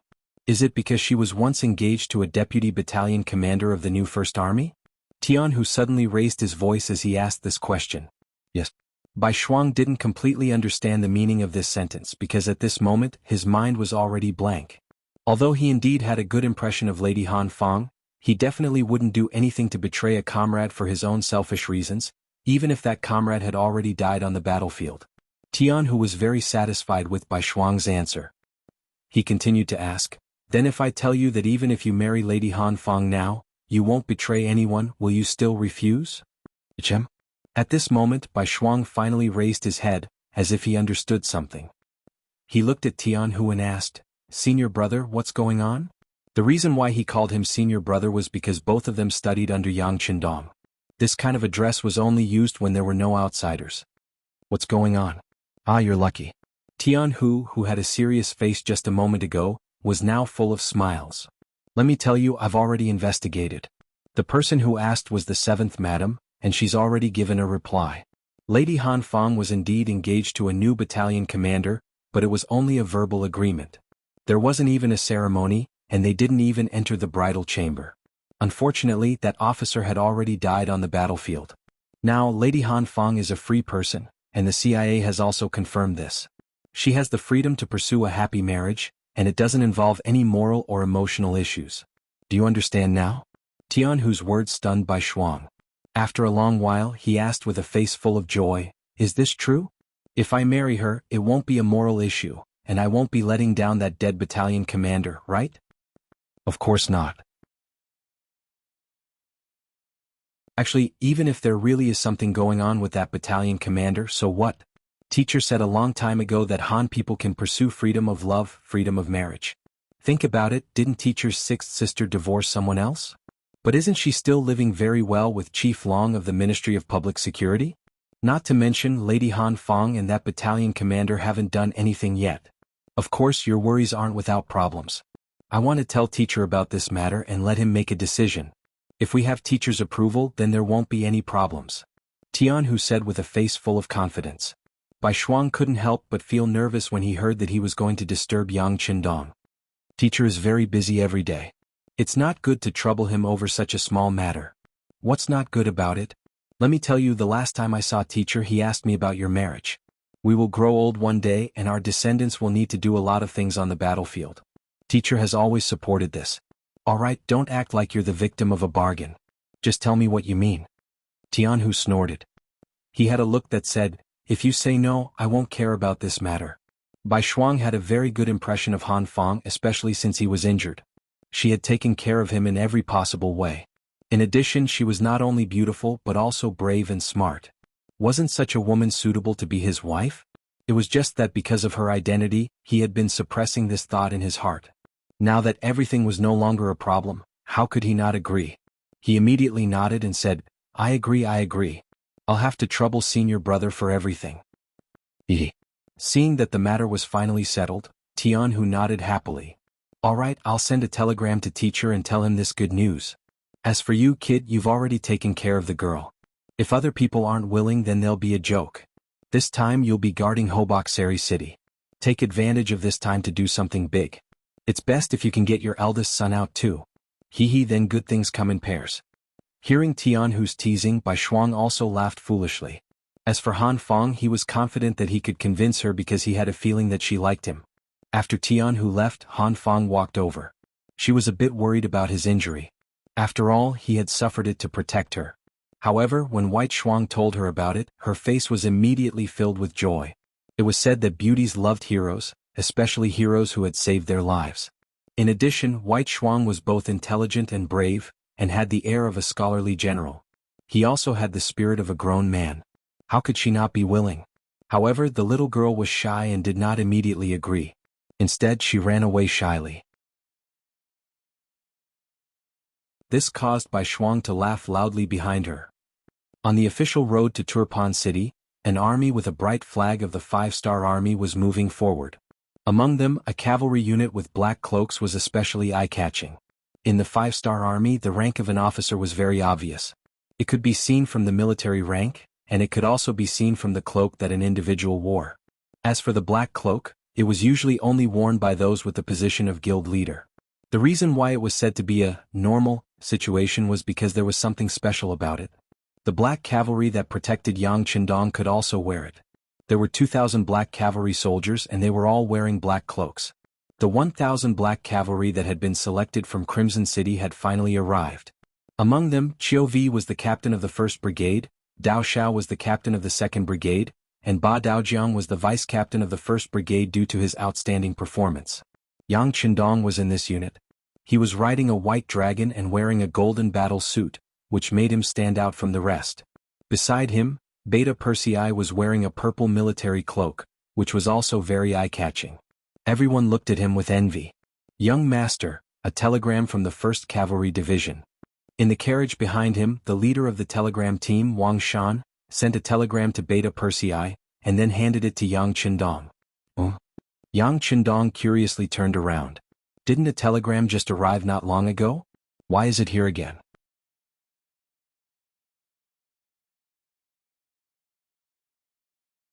Chapter 12-15. With a hint of curiosity, Yang Qindong took the telegram. He didn't think that anything would go wrong. With the combat ability of the 1st Cavalry Division and the fact that they had just doubled their forces, anyone who wanted to cause trouble for them would have to be prepared to lose their teeth. After receiving the telegram, Yang Qindong quickly scanned the contents of the telegram. Then he burst into laughter. White Shuang, spring has come. Spring is coming? Beta Persei obviously didn't understand the meaning of this sentence. Yang Qindong didn't explain. Instead, after a moment of silence, he said, Let Wang Shan send a telegram to the 7th Madam to confirm the situation of a girl named Han Feng. Then send a telegram to Tiger's Mane to understand the specific situation of a girl named Han Feng and the battalion commander. Then report it. White Shuang was an orphan. As his teacher, he was no different from his parents. Of course, he had to make the decision for such a big matter. But before that, he had to make things clear. He didn't want to make a mistake. That would be a joke and it would hurt the two young people's hearts. Yang Qindong gave the order. After the telegram was sent out, there was a quick reply. Obviously, everyone attached great importance to the matter that Bugnam of Gojoseon valued. It didn't take long for the matter of Han Feng to be investigated clearly.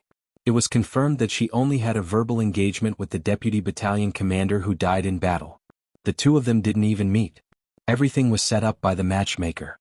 Later, after the deputy battalion commander died in battle, the matchmaker didn't care about this matter.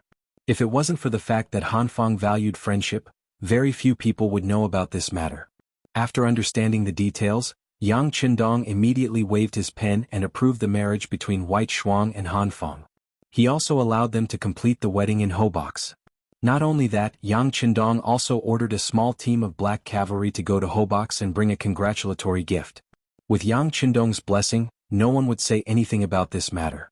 Of course, this wasn't a big deal, at least for Yang Xie's 5th Star Army. As his territory grew larger and his influence grew stronger, the number of officers in the army and the local government increased as well. Marriage was not known to the general public. Unless it was someone with a special status like Bai Shuang, it would not attract Yang Qindong's attention. His attention was now focused on the city of Turpan, which was a few hundred miles away. The intelligence department had already sent word that the Ili Kingdom and Yurqiang Kingdom had sent 30,000 troops each to Tulyafan City, seemingly intending to have a decisive battle with the 5-star army there. Young Master, do we need to urge 4th Master Lu to catch up from behind? Beta Persei also saw the report and suggested. There's no need. Do you think they will be stupid enough to let us attack a city after losing 8 miles? 4th Master Lu, it's better for you to escort the food from behind. Yang Qindong waved his hand confidently. The 3 countries actually wanted to fight with his main force. This was something he couldn't ask for more. Originally, he was most worried that he wouldn't be able to find the main force. Once the enemy scattered and implemented harassment tactics, he would have the biggest headache. But now that they wanted a decisive battle, he would fulfill their wish. As long as they could destroy the enemy's main force in one fell swoop, the speed of taking down this place would be much faster and save a lot of time. Send a message to the small Japanese Empire in Shurqing. Hurry up and send the small Japanese Empire to the front line. Such a large piece of land needs a lot of people. After Yang Qindong said this to Beta Persei, he looked forward. It wouldn't be long before the land under their feet would be surnamed Yang and then Han. In order to do it once and for all, the migration of the foreign people was necessary. In the Second World War, Japan had occupied Korea for more than 40 years and had also been entrenched in the northeast of China for a long time. However, the voices of resistance had never stopped. For this reason, a large number of Japanese troops and forces were involved. What was the reason? Was it just because the Japanese didn't treat them as human beings? This might be the main reason, but it wasn't the only reason. At least for a period of time, Japan had implemented a policy of controlling China with China. As long as the people didn't rebel, they were given a certain amount of security and protection, but the voices of resistance still didn't stop. The reason was that in addition to the backbone of the Chinese nation, the most important reason was that they could get the support and solidarity of the people by fighting on their own land.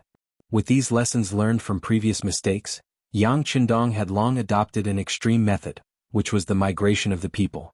When all these people were thrown into chaos and changed to a new place, they suddenly had no brothers and sisters around them, no people of the same race.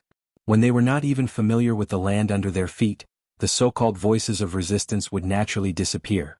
In short, without a suitable soil for survival, some things could not survive and some ideas could not grow. Naturally, in order to achieve such a result, one would need to have a large territory to achieve the goal of migration. Obviously, Yang Qindong had such conditions. Now, in the Ili region he was using the same method. He wanted to transfer the people from the other provinces to exchange with the people here, to achieve the effect of completely destroying and strangling the will of the people. Conquer the world and let the Han people live wherever there were people. Wherever there were people, the status of the Han people would be the highest, and all the Han people would be proud of their birth. This kind of slogan was not as simple as just saying. If he wanted to carry it out, it would be incredibly difficult. However, since Yang Qindong had brought the modern army here, he naturally had to do something. Even if he could not do it, he would let his descendants do it. In short, this was the goal that he had worked hard for. Looking at it now, the goal was indeed very big, but it was not impossible. Hadn't he already trampled on many small countries and made them part of the Han people's territory? The navy was also actively making preparations, especially after taking down the Japanese Empire and capturing who knows how many navies. Now, they were very powerful, and it would not be long before they set out to conquer the world. Looking forward to the arrival of that day, Yang Qindong felt that the burden on his shoulders was heavy, but he was not afraid. With a light shout, he rode on the white dragon and led the army straight to Turpan City. Turpan City. At this moment, the whole city was in chaos. People could be seen everywhere on the streets, and from time to time they would collide with each other. The people were busy moving their valuables out of the city. The soldiers were also busy moving their provisions and military supplies. Everyone was scrambling to get out of the city, as if they would be left behind forever if they were late. In such a chaotic situation, bumping into each other was inevitable. Even if many Turpan people were maintaining order in the city, they still could not alleviate the chaos. How could it be so easy to empty out the capital of Turpan in such a short period of time? Palace. The new king, Harden Barter, was roaring with a face full of anger. Who was it? Who leaked the news? Investigate for this king. No wonder Harden Barter was so angry. He had just made up his mind to withdraw from Turpan City, and the news spread out, causing the people to be in chaos, which affected the withdrawal of the army. The reason why he made this decision was because of the lesson of don't lose 8ly. When he learned that the 5-star army had powerful artillery that could flatten an entire city, Harden Barter knew that the so-called strong city was a joke in the eyes of the enemy. If he still defended the capital, the result would not be much better than don't lose 8ly. It must be said that Harden Barter was worthy of being the king who led the rise of Turpan City. He immediately made a decisive move, which was to withdraw from the city and fight the 5-star army on the grassland. In short, he would not defend the city.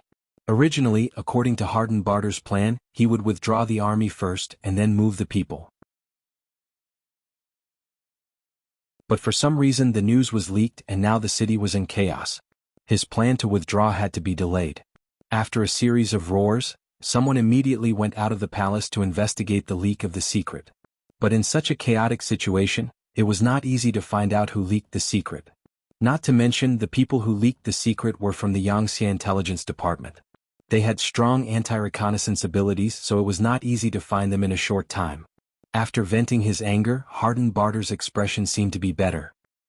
He looked at Daichin, who was standing in the hall, and waved his hand. "General, how far is the 5-star army cavalry from us?" "My king, the closest is less than 100 miles. Although he didn't want to answer this question since the king asked, he could only tell the truth. 100 miles? Ah. Hearing this answer, Harden Barter's expression froze for a moment, then he sneered, 100 miles, even the elite cavalry would take less than half a day to arrive. How many people and resources can we evacuate?" Daichin was also shocked by the speed of the 5-star army cavalry.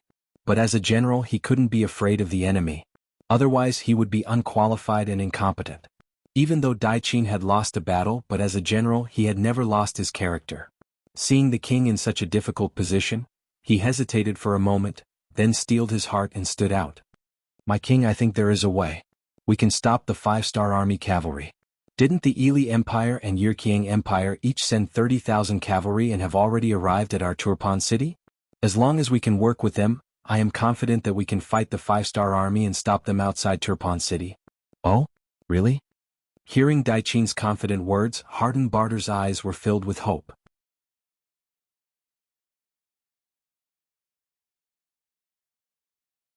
Chapter 12:16. There shouldn't be a problem. Daichin's reply was straightforward, but there was one thing he didn't say. If the 3 armies all listened to him, then there wouldn't be a problem. Good. Seeing how confident Daichin was, Harden Barter's anger disappeared and he said, "If that's the case, then I'll order you to talk to them. As long as their request isn't too excessive, we can agree to it." "Yes, Your Majesty. But I think we should continue to evacuate the city. After all, Tulyafan City is too close to the 5-star army. No one knows what will happen." After Daichin received the order, he still gave his suggestion to be safe. "Don't worry, this king will not let our people be threatened. In a while I will give the order for everyone to withdraw to Kaliyushi and rebuild the defensive line there. Hardenbarter naturally did not place all his hopes on the coalition forces and had already made preparations for this. After knowing that His Majesty had a backup plan, Daiqin could finally relax. He immediately walked out of the palace and headed towards the alliance camp outside the city. Before, the three countries had sat down together to discuss. In order to deal with the powerful five-star army, they had to unite.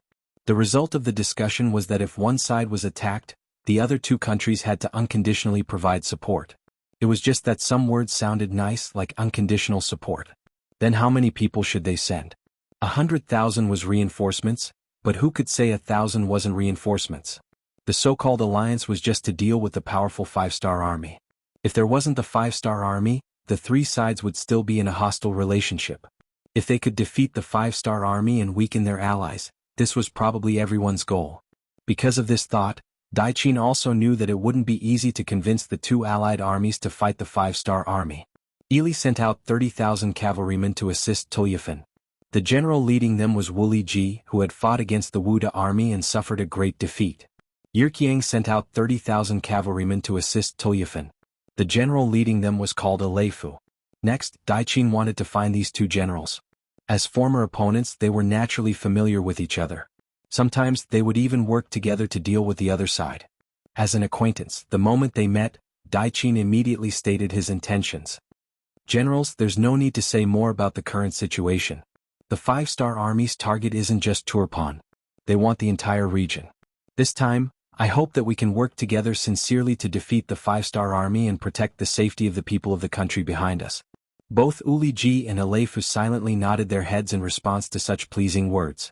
No matter what they were thinking, they had to act as if they were working together. The two of them only nodded their heads. This wasn't what General Daiqin wanted to see. Feeling the pressure, he took a deep breath and looked at the two of them again. There's a saying in the Han Dynasty that an army can't do without a leader. In order to better stop the five-star army's cavalry, I think we need to choose a commander. As long as our orders are unified, we will be able to defeat the enemy. If we fight separately, it will only create opportunities for the enemy to defeat us. This involved the power of the army. At this moment, the two generals couldn't remain silent. The skinny but spirited Aleifu was the first to speak. General Daiqin, who do you think should be the general? Daiqin, who was already prepared, said without hesitation, "Of course it is me. This time, you all only sent out 30,000 troops, while I am under the king's orders, leading 40,000 cavalry. I have the most troops, right?" Daiqin had to take this position as the general. This directly affected whether or not they could stop the five-star army's cavalry. He couldn't be at ease leaving it to others. We listen to whoever has the most troops. Based on this, if General Uliji and I work together, we will have 20,000 more cavalry than you. Does that mean you have to listen to the two of us? Aleifu was clearly not satisfied with this answer. His words were filled with the smell of gunpowder. "You are being unreasonable," Daiqin said angrily. "Whoever has the most troops is the general. It's also unreasonable." General Aleifu didn't back down. Seeing that the two of them were about to quarrel, Uliji, who had been silent, had to step up. "Okay, two generals, stop quarreling.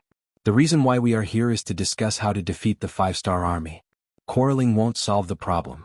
None of us want to lose and be scolded by the king." Aleifu snorted and turned his head to the side. His actions were just like his name, a naughty child. The tent quietened down again. Uliji looked at Daiqin and asked, "If it is as you said and we have to listen to your orders, what are you going to do? What benefits can we get?"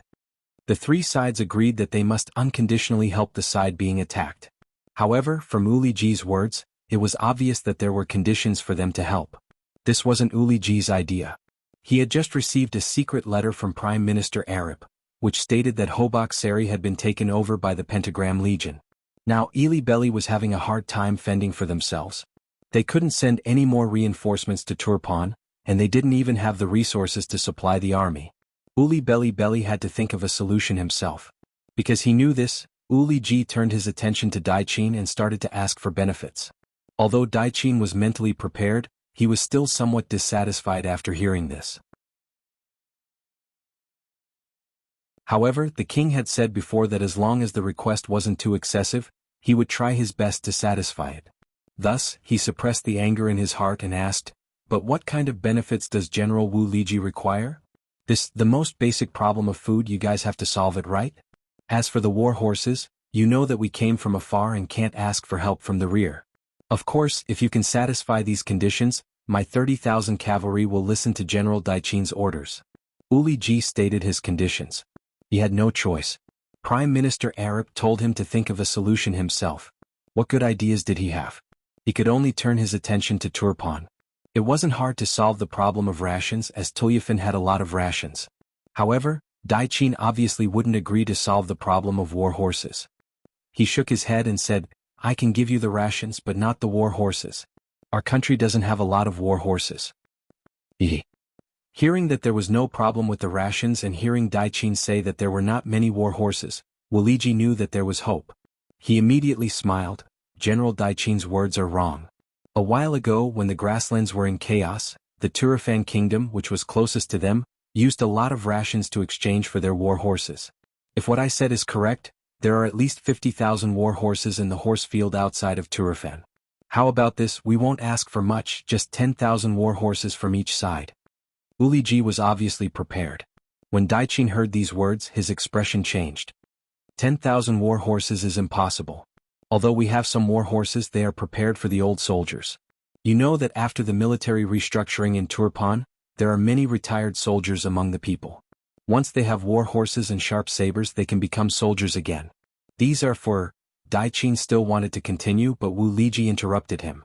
8,000 war horses. No, at most 3,000. 7,000. 3,500.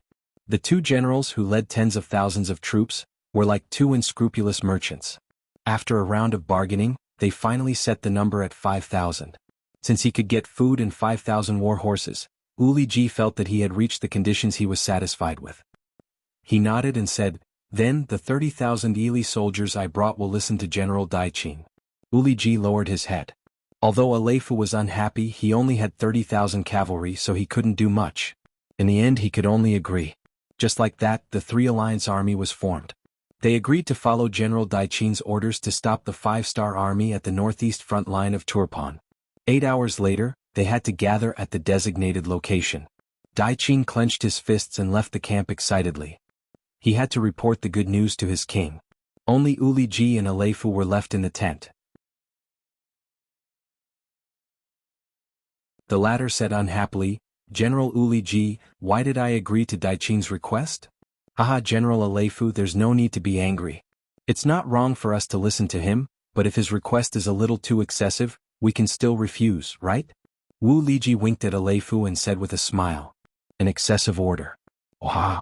Aleifu immediately began to laugh loudly. What was too much order? That depended on how he understood it. As long as he was in a bad mood, he could treat any order as too much. After all, they were enemies, so what if he disobeyed? Daiqin naturally didn't know what happened after he left. He excitedly went to the palace and reported what he just said to Harden Barter. Good. Harden Barter's face was also filled with excitement. "General Daiqin, the rest is up to you. As long as you can stop the Five-Star Army's charge and stop them in the northeast region of Tulafanzai, it won't be long before I can gather the old soldiers again. At that time, we will have a strong force and we can launch a counterattack. I will wait for that day to come," Daiqin said excitedly.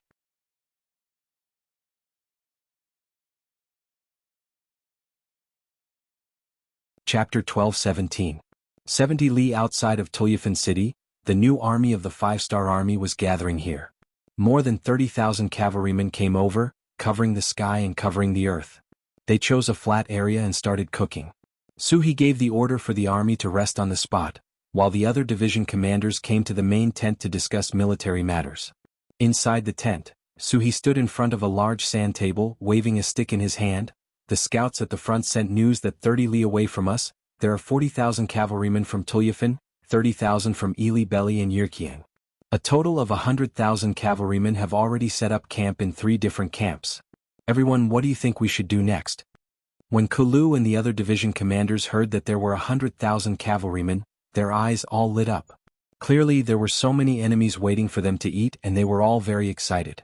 However, at the same time, They knew that even if the 4th Cavalry Division Commander Chang Bo had already handed over the task of transporting the supplies to the 4th Cavalry Division and returned, there were only 30,000 cavalrymen.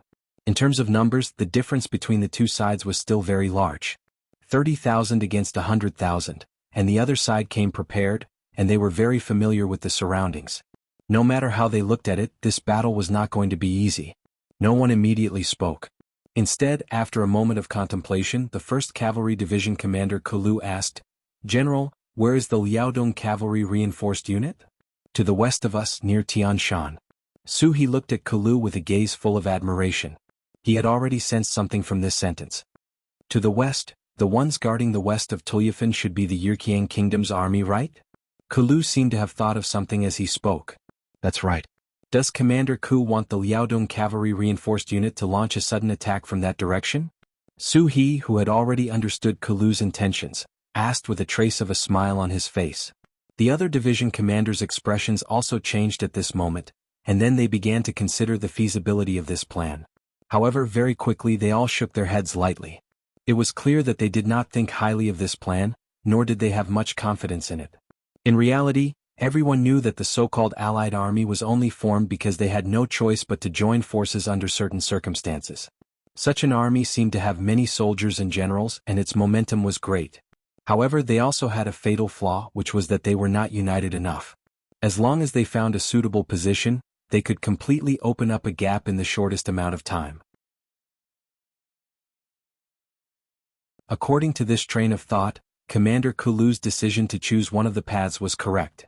However, although the idea was good, the difficulty of implementing it was not small. Let's not talk about anything else, just how strong was the Liaodong Cavalry Regiment. Everyone was not very clear about it. In addition, they only had 5,000 men, but the Yirkiang army on the west side had 30,000 cavalry. Even if their new army could attract some of their attention, it would be difficult to repel them quickly. If they couldn't end the battle quickly, the enemy would react and they might be surrounded instead. If that was the case, they only had 30,000 cavalrymen. How could they possibly be a match for the enemy's army of 100,000? For them, the best way was naturally to wait for Yang Chendong to arrive. At that time, they would not be at a disadvantage in terms of military strength, and the chances of a large-scale counterattack would be higher. Other than Kulu, the other 3 division commanders seemed to have reached a consensus. They all shook their heads and looked at Commander Su He. After expressing their attitude, they waited for the commander's orders. Su He, who did not immediately make a decision, closed his eyes. How could he not know that this was a risky move? However, he did not want to rely on Yang Chendong and Bugnam of Gojoseon for everything. It was precisely because of the disparity in military strength that if he could win this battle, it would show the strength of the new army. Otherwise, if he had the advantage in military strength, it would be a matter of course for him to win the battle. However, if he made the wrong decision, the new army would face the danger of being surrounded, heavily injured, or even destroyed. He could not make up his mind for the time being. Commander, you make the decision. However, I only want to say one thing. You cannot hesitate before making a decision for a commander. Kulu also knew that Commander Su He was in a difficult position. If it was him, he would not be able to make a decision. Therefore he could not rush him. He could only remind him and do his duty as a division commander.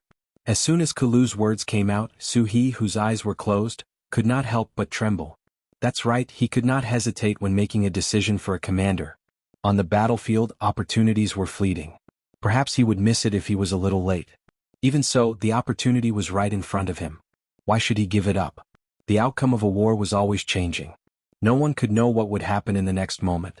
What a commander needed to do was to do his best in everything in front of him. Since that was the case, why should he not give it a try? The opportunity is right in front of me. I want to give it a try and show the might of the new army. As if he had made a decision, Su He opened his eyes. When he looked at everyone, there was a hint of excitement and nervousness in his eyes. The 5-star army implemented a centralized leadership system. That was, before the battle plan was formulated, the officers below had the right to propose construction. However, the final decision was still in the hands of the highest-ranking officer. When the policy fell to the new army, the one who would have the final say was naturally Commander Su He. However, this time Su He did not make a decision. Instead, he used a negotiating tone to speak to the 4 division commanders. This showed enough respect and also proved that he was conflicted in his heart. He had not completely made up his mind. Of course, it was also possible that He had already made up his mind. However, it was too risky and could affect the life and death of the 4 division commanders. That was why he had no choice but to speak with such an attitude. After he made his intentions clear, other than Kulu's eyes that lit up, the other 3 division commanders all narrowed their eyes. They did not agree or disagree. Of course, they knew that with He's position, he could have made a decision without discussing with them. However, he did not do so. This in itself was a form of respect. Then how should they respond to this respect? Should they support it? However, if there was a problem, they might lose their lives here. Should they oppose it? It seemed that the fruits of victory were big enough to attract them. Perhaps if they did not do it, they would regret it for a long time or even for a lifetime.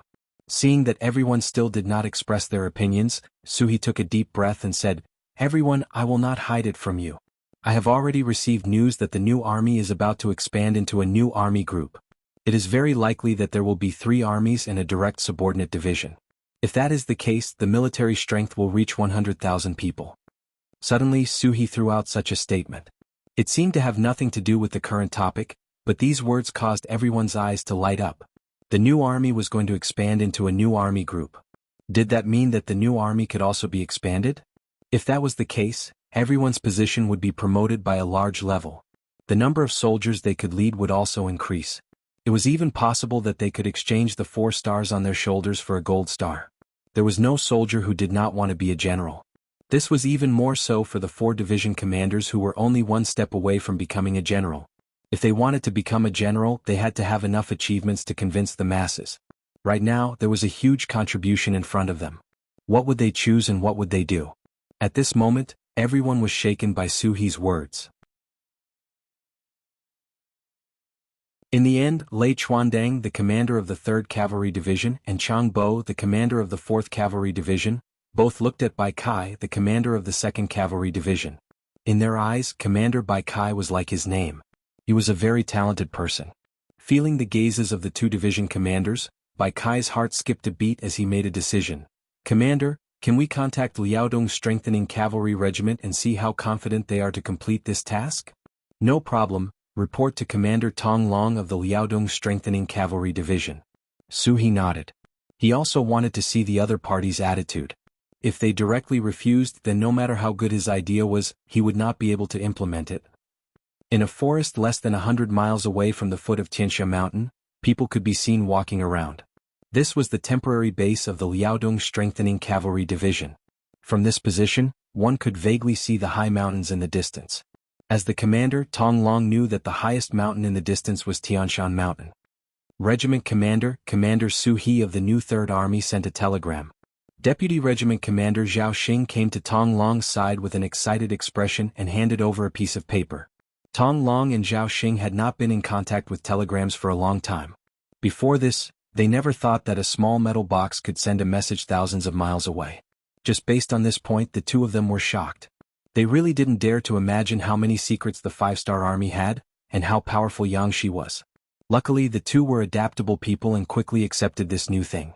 However, every time they heard a telegram, they could not help but feel excited. Another telegram? As Tong Long spoke, he reached out to take the telegram. When his gaze fell on it, his hands started to tremble uncontrollably. Clearly, the contents of the telegram had made him very excited, even agitated. After a while, Tong Long's voice suddenly rose an octave. "Deputy Commander Zhao, our chance is here. The chance to prove ourselves is here. We must seize it. Yes, we must seize it." Zhao Xing's face was also filled with excitement. However, he quickly said in a low voice, "But this mission is not easy to complete. If we don't do it well, we will be surrounded and even eaten."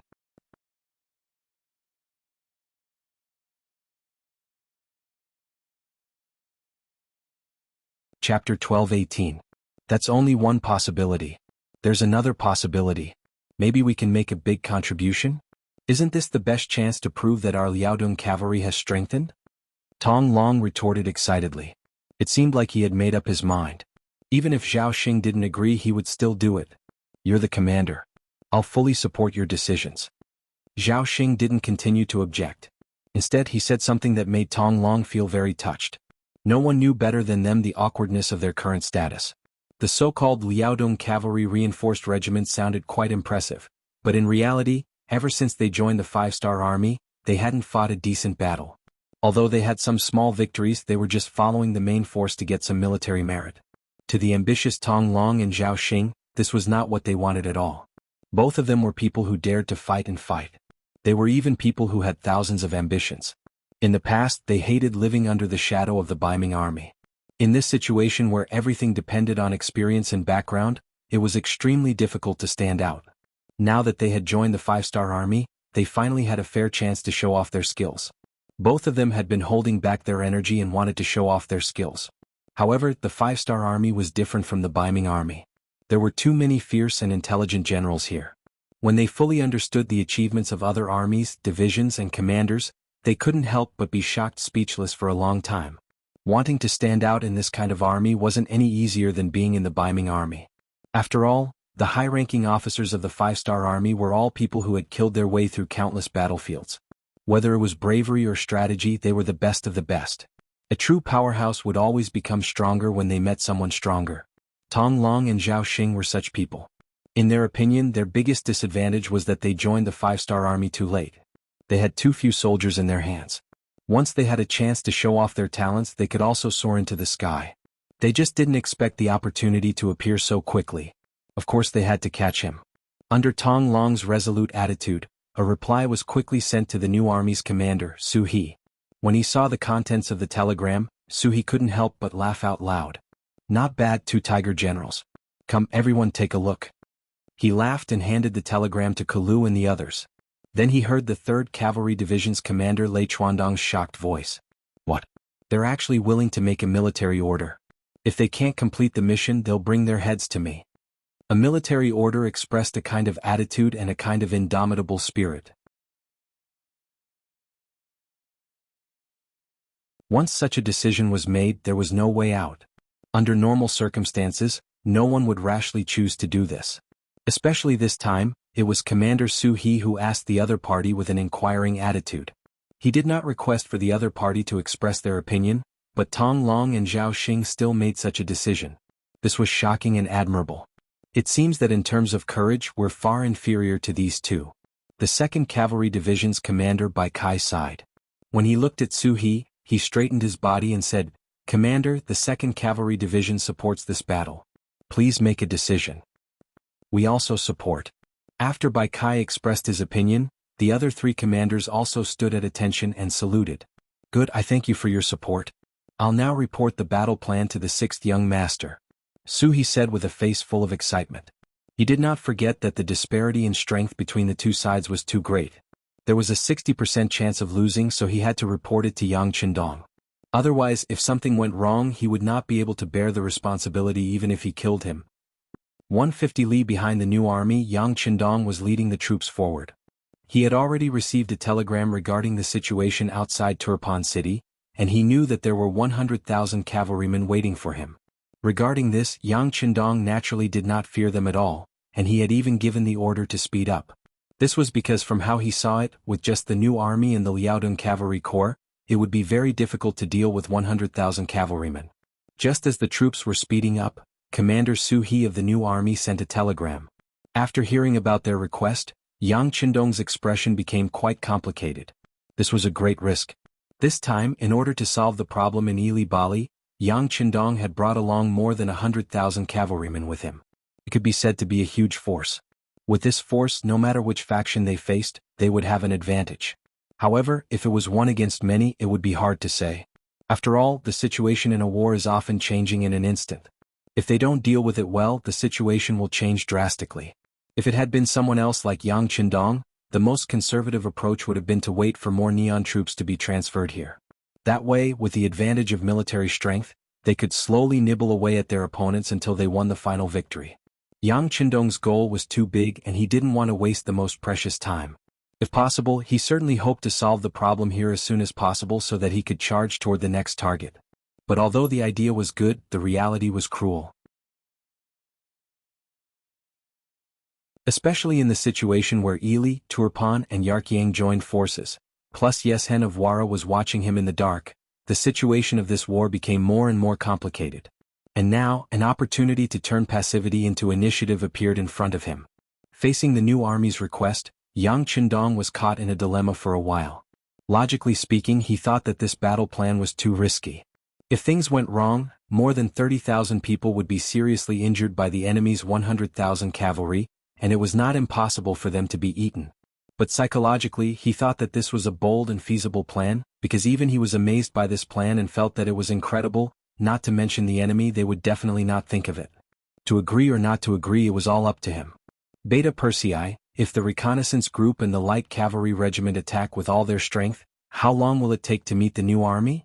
Yang Qindong did not make a decision immediately, but wanted to understand the specific situation first. It will take at least a day and a half. Beta Persei came to a conclusion after roughly calculating the distance between the two sides. A day and a half? Yang Qindong pondered. In other words, within a day and a half, the new army would not receive any military support. Similarly, in a day and a half, the enemy would not make any preparations before the attack. Considering that it would take half a day for the Liaodong cavalry regiment near the Tianshan mountain to arrive at the battlefield, Yang Qindong could not make a decision for more than a day. Once this time passed, the enemy would be prepared, and the chances of winning would only be lower. With less than 40,000 cavalry against 100,000 cavalry, and an opponent who was very familiar with the environment, Yang Qindong decided to think about whether he should agree to this battle plan or not. Riding on the stable white dragon, Yang Qindong fell into a state of meditation with his eyes closed. At this moment, in the new army's general tent, several division commanders were anxiously pacing around. 4 hours had passed since the telegram was sent, but the reply telegram still had not arrived. No one had any idea whether to fight or not. At this moment, they were all gathered around Su He waiting for orders. What does the king mean? If you don't agree, you should at least tell us so that we can let the soldiers rest. Division Commander Lei Chuandang of the 3rd Cavalry Division was an impatient person, and he was the most talkative at this moment. Division Commander Lei, calm down. The king's thoughts and decisions are not something that subordinates like us can guess. It is also not something that we can recklessly guess. Division Commander Bai Kai of the 2nd Cavalry Division kindly reminded Lei Chuandang. Oh yes. Lei Chuandang's expression immediately became a little ugly. What was he doing just now? Was he questioning Bugnam of Gojoseon? When he thought of what he had done, he was shocked. In the 5-star army, Yang Qindong's prestige was so high that no one was allowed to question him. This was not Yang Qindong's request, but the unanimous opinion of these generals. It was just that the situation was a little tense right now. If it was any other time, Lei Chuandang would have dared to say such words. Perhaps there would be no need for others, as Commander Su He would be able to take him down first. Fortunately, at this moment, Su He was also anxious and felt the same as Lei Chuandang. That was why he did not reprimand him at this moment. The atmosphere in the large tent once again became tense. After an unknown amount of time, footsteps suddenly came from outside the tent. The telegraphers walked in and brought the results and answers that everyone wanted to see. Su He was the first to take the telegram.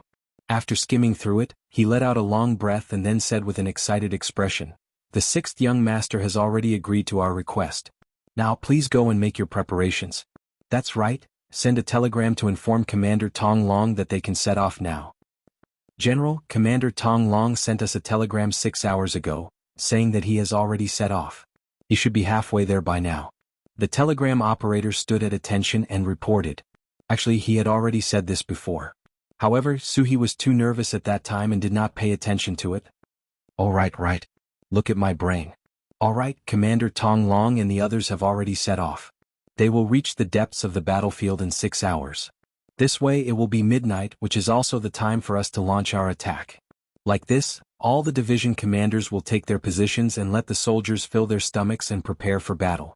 That's right, in order to not attract the enemy's attention, we must be tight on the inside and loose on the outside. Even if we eat, we must eat dry food and not hot food. In short, there must not be any abnormalities." "Don't worry, Commander. We understand." The 4 division commanders immediately stood up and saluted. Then they hurriedly left the tent. When Su He was left alone, he sighed and said, "6th young master, just wait for the news of our new army's victory."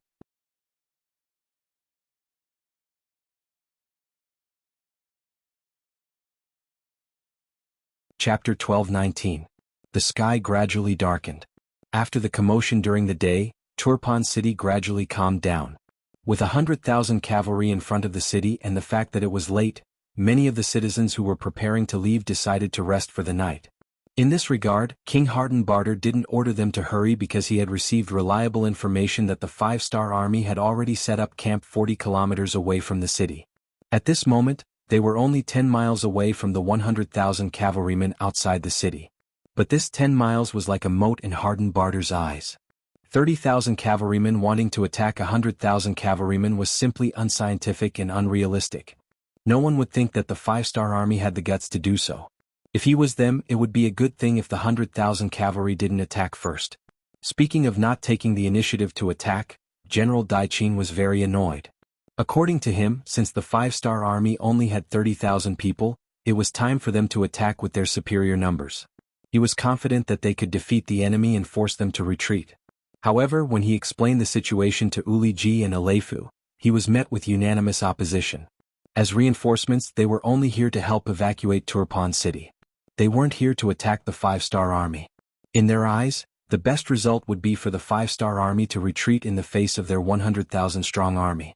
They would be able to force the enemy to retreat without shedding a drop of blood. It would be better than a chaotic battle where both sides would suffer losses.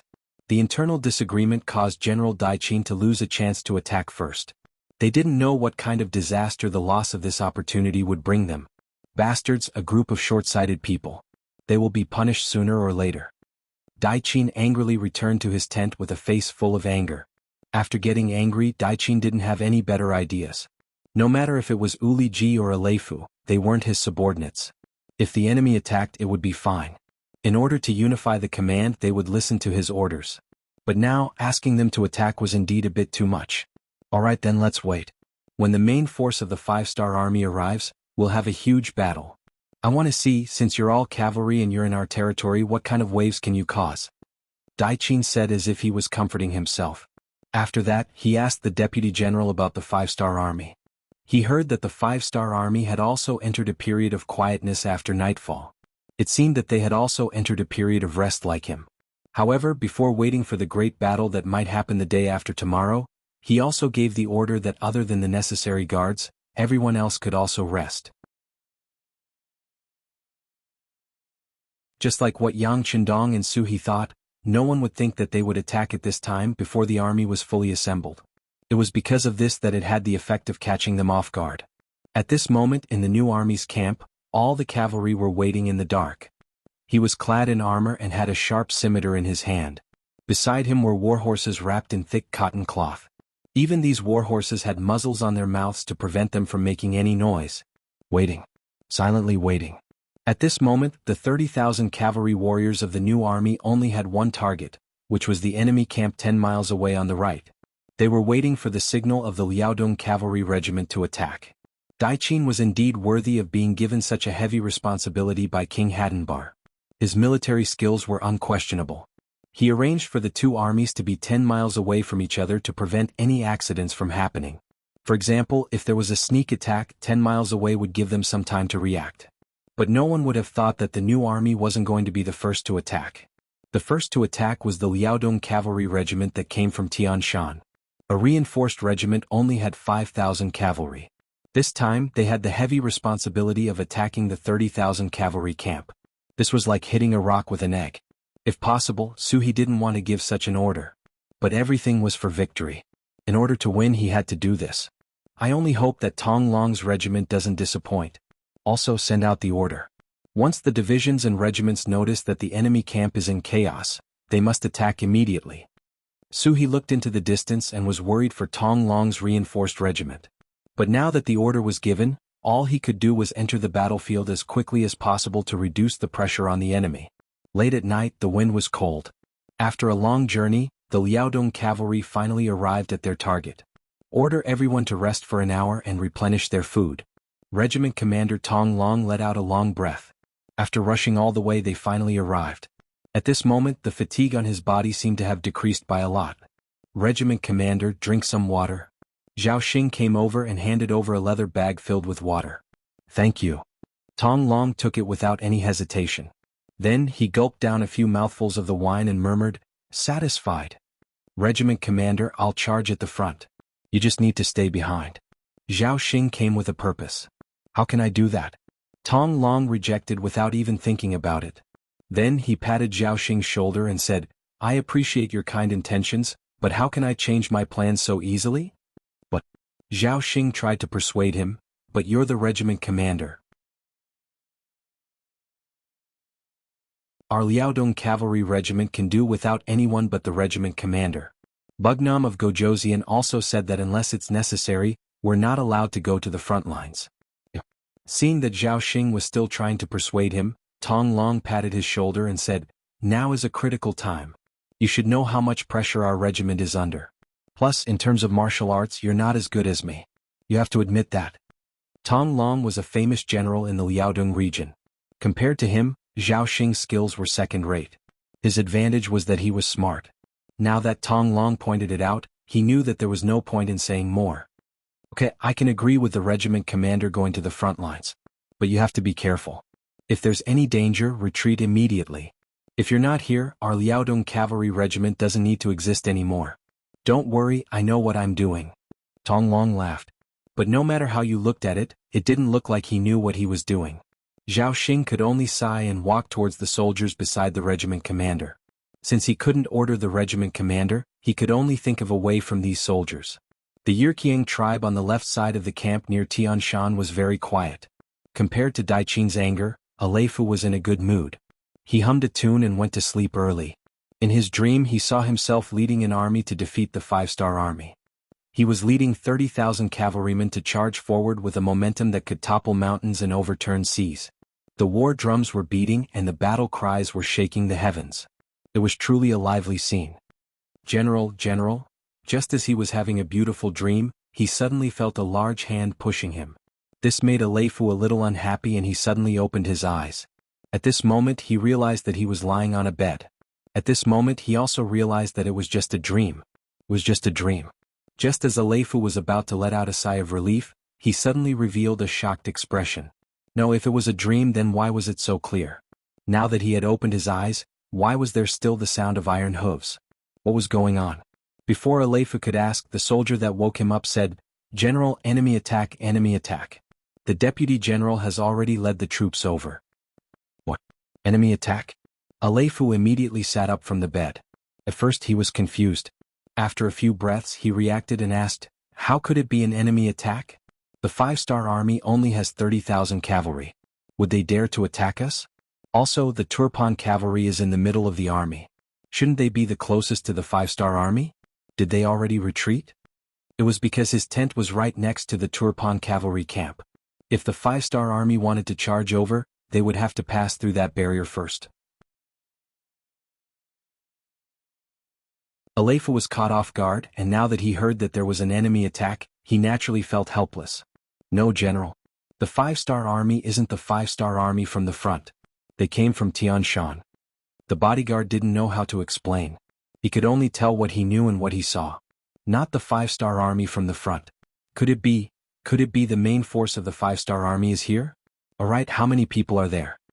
Aleifu thought of a terrifying possibility. The sky is too dark. It's impossible to see. There seems to be a lot of people. They came from all directions and their battle cries shook the sky. Because of the sky, visibility was limited. The soldier didn't know the details and could only answer based on his own guesses. When he heard that there were a lot of people, Aleifu's face became very ugly. If both sides were to fight head-on, he wouldn't be afraid of anyone. But now that he wasn't on guard at all, he didn't know how much fighting strength the army could bring out. The soldier was still waiting for the general's orders. No one knew how bad the situation outside was. Perhaps if they delayed for a second they would lose a lot more men. Looking at the general, he seemed to be in a hopeless situation. The soldier suggested, General, we can ask the Turpan army for help. This time we are here to help them. They have the duty and responsibility to help us.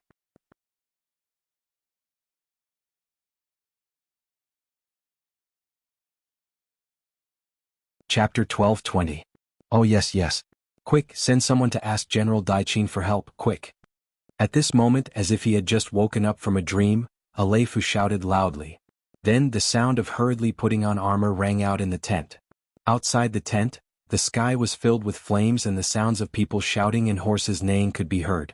The moment before the charge, there was a flurry of fire arrows that burned countless tents and dealt a heavy blow to the unprepared Yi Erqiang army.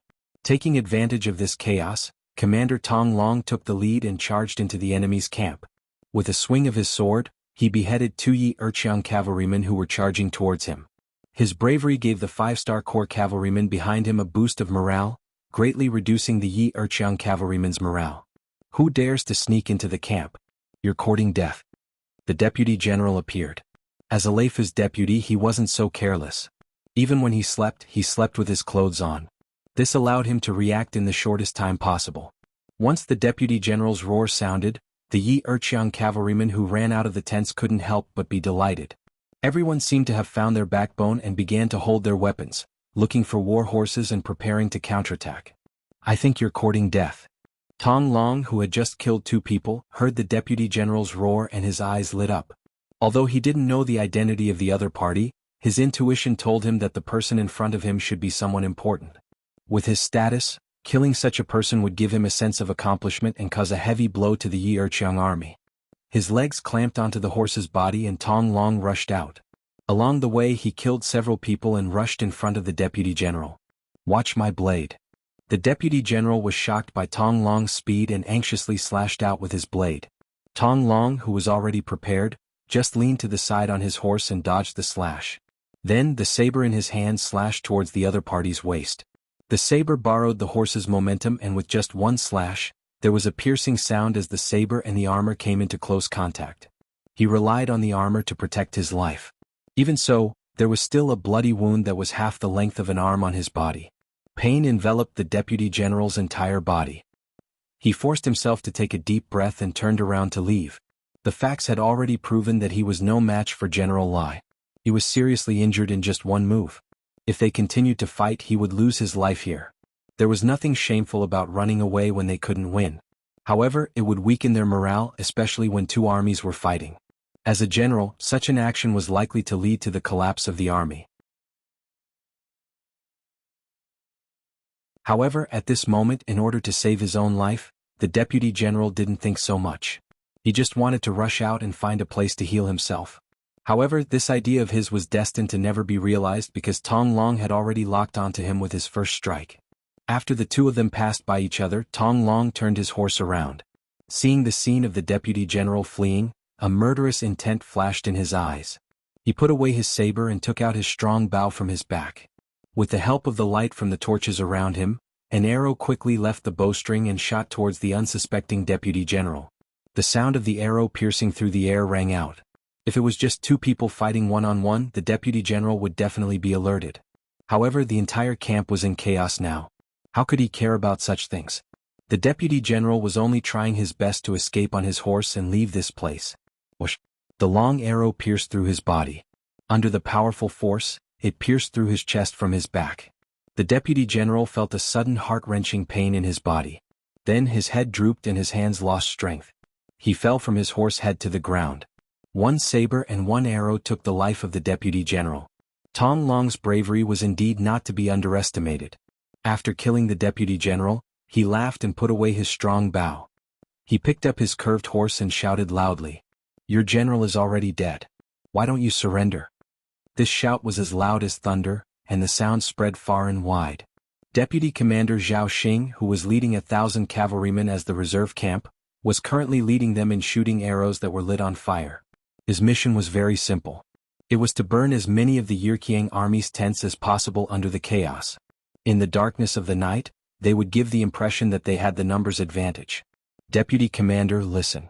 Is that the commander's voice? One of the 5-star army's cavalrymen with sharp ears stopped shooting the fire arrows and asked Vice Commander Zhao Xing. Zhao Xing also stopped what he was doing and listened carefully. Then he really heard Tong Long's shout. He laughed and said, "Good. The commander is indeed brave. In such a short time, you killed the enemy's general. Come everyone, let's shoot arrows and shout at the same time. Let's maximize the effect." Regardless of whether it was Zhao Xing or Tong Long, they didn't know that it was the deputy general of the Yirqiang army. However, this didn't stop them from shouting. At the very least, the deputy general was still a general. The impact of the shout from 1 person to 1,000 people shouting was completely different.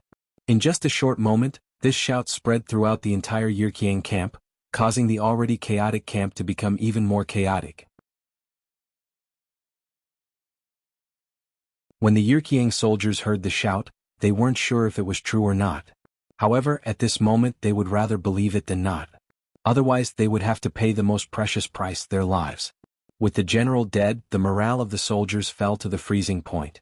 The Yirqiang soldiers who were still resisting with their blades started to flee in batches. They wanted to escape under the cover of the night. None of them wanted to die. When Aleifu walked out of the tent in armor under the protection of his personal guards, this was the scene he saw. When he heard the shouts that the general was dead and they still didn't want to surrender, Aleifu said angrily, "Bullshit, this general is still alive and well." "Who said I'm dead?" "General, be careful with your words." A personal guard at the side immediately reached out to cover his mouth and said with a panicked expression, "What are you doing?" Aleifu reached out and slapped his hand away, his face full of anger. "General, the one who died just now must be the deputy general. Now that the morale of the army is in chaos, it won't help if you stand out. Instead you'll attract the attention of the enemy. The gains don't make up for the losses." The personal guard's mind was still clear at this moment and he expressed his worries. Aleifu, who originally wanted to punish the personal guard, was stunned when he heard this. Then he broke out in cold sweat. Yes, at this time, the morale of the army was in chaos and there was no way to effectively counterattack. If he stood out now, not only would he not be able to solve the problem, he might even attract the attention of the enemy cavalry. If that happened, he would probably follow in the footsteps of the deputy general. At the same time, Aleifu patted the personal guard's shoulder. "You did well. What do you think we should do now?" "General, the Han people have a saying. A gentleman doesn't stand under a collapsing wall. Let's retreat first. As long as we're here, there will be a day when Dongshan rises again." This personal guard was indeed somewhat knowledgeable. It wasn't easy for him to say such a thing at this time. These words were to Aleifu's liking. He immediately nodded. "You're right. How about this, we'll retreat immediately." As he spoke, Aleifu even took the initiative to take off the armor he just wore. Clearly, he didn't want to expose himself because of this set of clothes. However, what happened next proved that Aleifu was thinking too much. Because from start to finish, Tong Long didn't have the intention to kill him. Their goal was to create chaos here and force Yi Erqiang's cavalry to retreat. Then they would attack the Turpan cavalry in the middle of the army. Yes, this was the true goal of the Liaodong Cavalry Corps. After suffering once, General Dai Qin became much more careful in his actions. Even if the five-star army didn't make any moves, he still arranged for many soldiers to be on guard. This was to prevent the five-star army from launching a sneak attack. For this reason, Suhi sent out hundreds of cavalry scouts, but the result was exactly the same. It was impossible to break into the battlefield from the front, which was guarded. This was also why the new army didn't attack first. Instead, they let the Liaodong Cavalry Corps fire the first arrow. If the Turpan cavalry didn't create chaos, they wouldn't have a chance. And whether or not they could create chaos all depended on the Liaodong Cavalry Corps. With only 5,000 cavalry, not only did they have to break through Yi Erqiang's 30,000 cavalry camp, they also had to deal a heavy blow to the Turpan cavalry. From this, it could be seen how difficult this mission was. This was also where Suhi's worries came from. Fortunately, Tong Long had won the first battle. He had caught the Yi Erqiang cavalry by surprise and even killed their deputy general. He had completely disrupted the morale of the army and perfectly completed the first step of the battle plan. Tong Long sighed as he watched the Yi Erqiang soldiers, who had turned from cavalry to infantry, scurrying away like rats. What a pity. How many prisoners were there? Unfortunately, he still had things to do and couldn't stop to take care of them. A pained expression flashed across Tong Long's heart as he pointed his saber forward, pointing at the Turpan camp in the distance as he shouted, "Brothers of the reinforced regiment, charge with this regiment commander." Charge. Turpan camp. The Yi Erqiang camp on the left suddenly lit up with flames. This naturally shocked everyone. General Dai Qin, who was still sleeping, jumped up and rushed out of the camp. He looked to the west and his eyes flashed with worry. Report: the five-star army suddenly charged into the Yi Erqiang camp. The two sides are fighting. A scout galloped to the front of General Dai Qin and reported. Scout again. I want to know how many people they have. Dai Qin said without changing his expression. Report: General Aleifu sent people to ask for help. He said they can't hold on anymore. After a while, another scout galloped to report.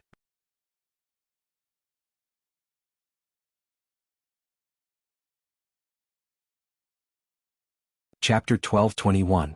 Anger flashed across Daiqin's face. The 30,000 cavalry couldn't hold on anymore? In his opinion, this was simply because Astral didn't want to resist and didn't want to fight head-on with the 5-star army. It was just a way to preserve his strength. Even if we can't hold on, we still have to. Ignore them. Daiqin snorted coldly. How could it be so easy to win without putting in any effort? Daiqin believed that even if the 30,000 cavalry met with a sudden attack, it would only be a temporary panic. As long as they stayed true to their hearts, they would be able to quickly turn the situation around. There was nothing to be worried about. What he was worried about was the fact that he didn't understand. Who were these 5-star cavalry that suddenly appeared? How many people were there? How did they appear on the west side without anyone noticing? The answer to this question was quickly revealed. This was because Tong Long had already led 4,000 cavalrymen towards the Turpan camp. Because there were already scouts keeping an eye on the situation, the moment Tong Long and the others made their move, they were immediately discovered by the scouts of the Turfan army and reported back. On the way back they met some Turpan cavalry who were guarding the front.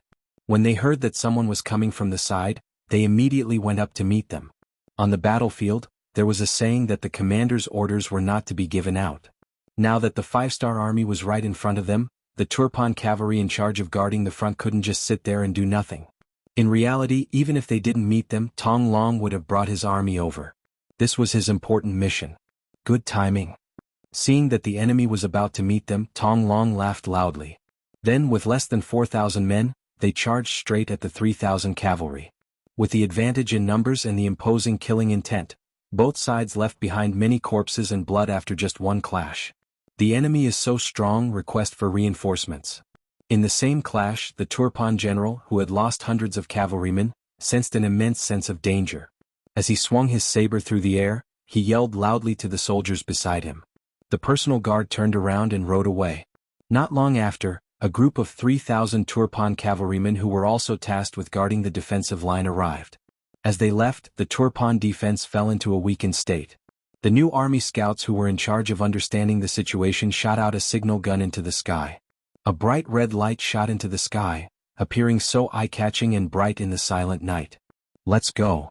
In front of the new army tent, General Su He finally received the signal to act. He immediately roared and the 30,000 5-star army cavalry charged out like a pack of wolves. However, unlike before, they didn't shout. Under the heavy protection of the horses' mouths and hooves, the 30,000 cavalry charged forward like ghosts, approaching the Turpan front lines. It was only a distance of 10 li.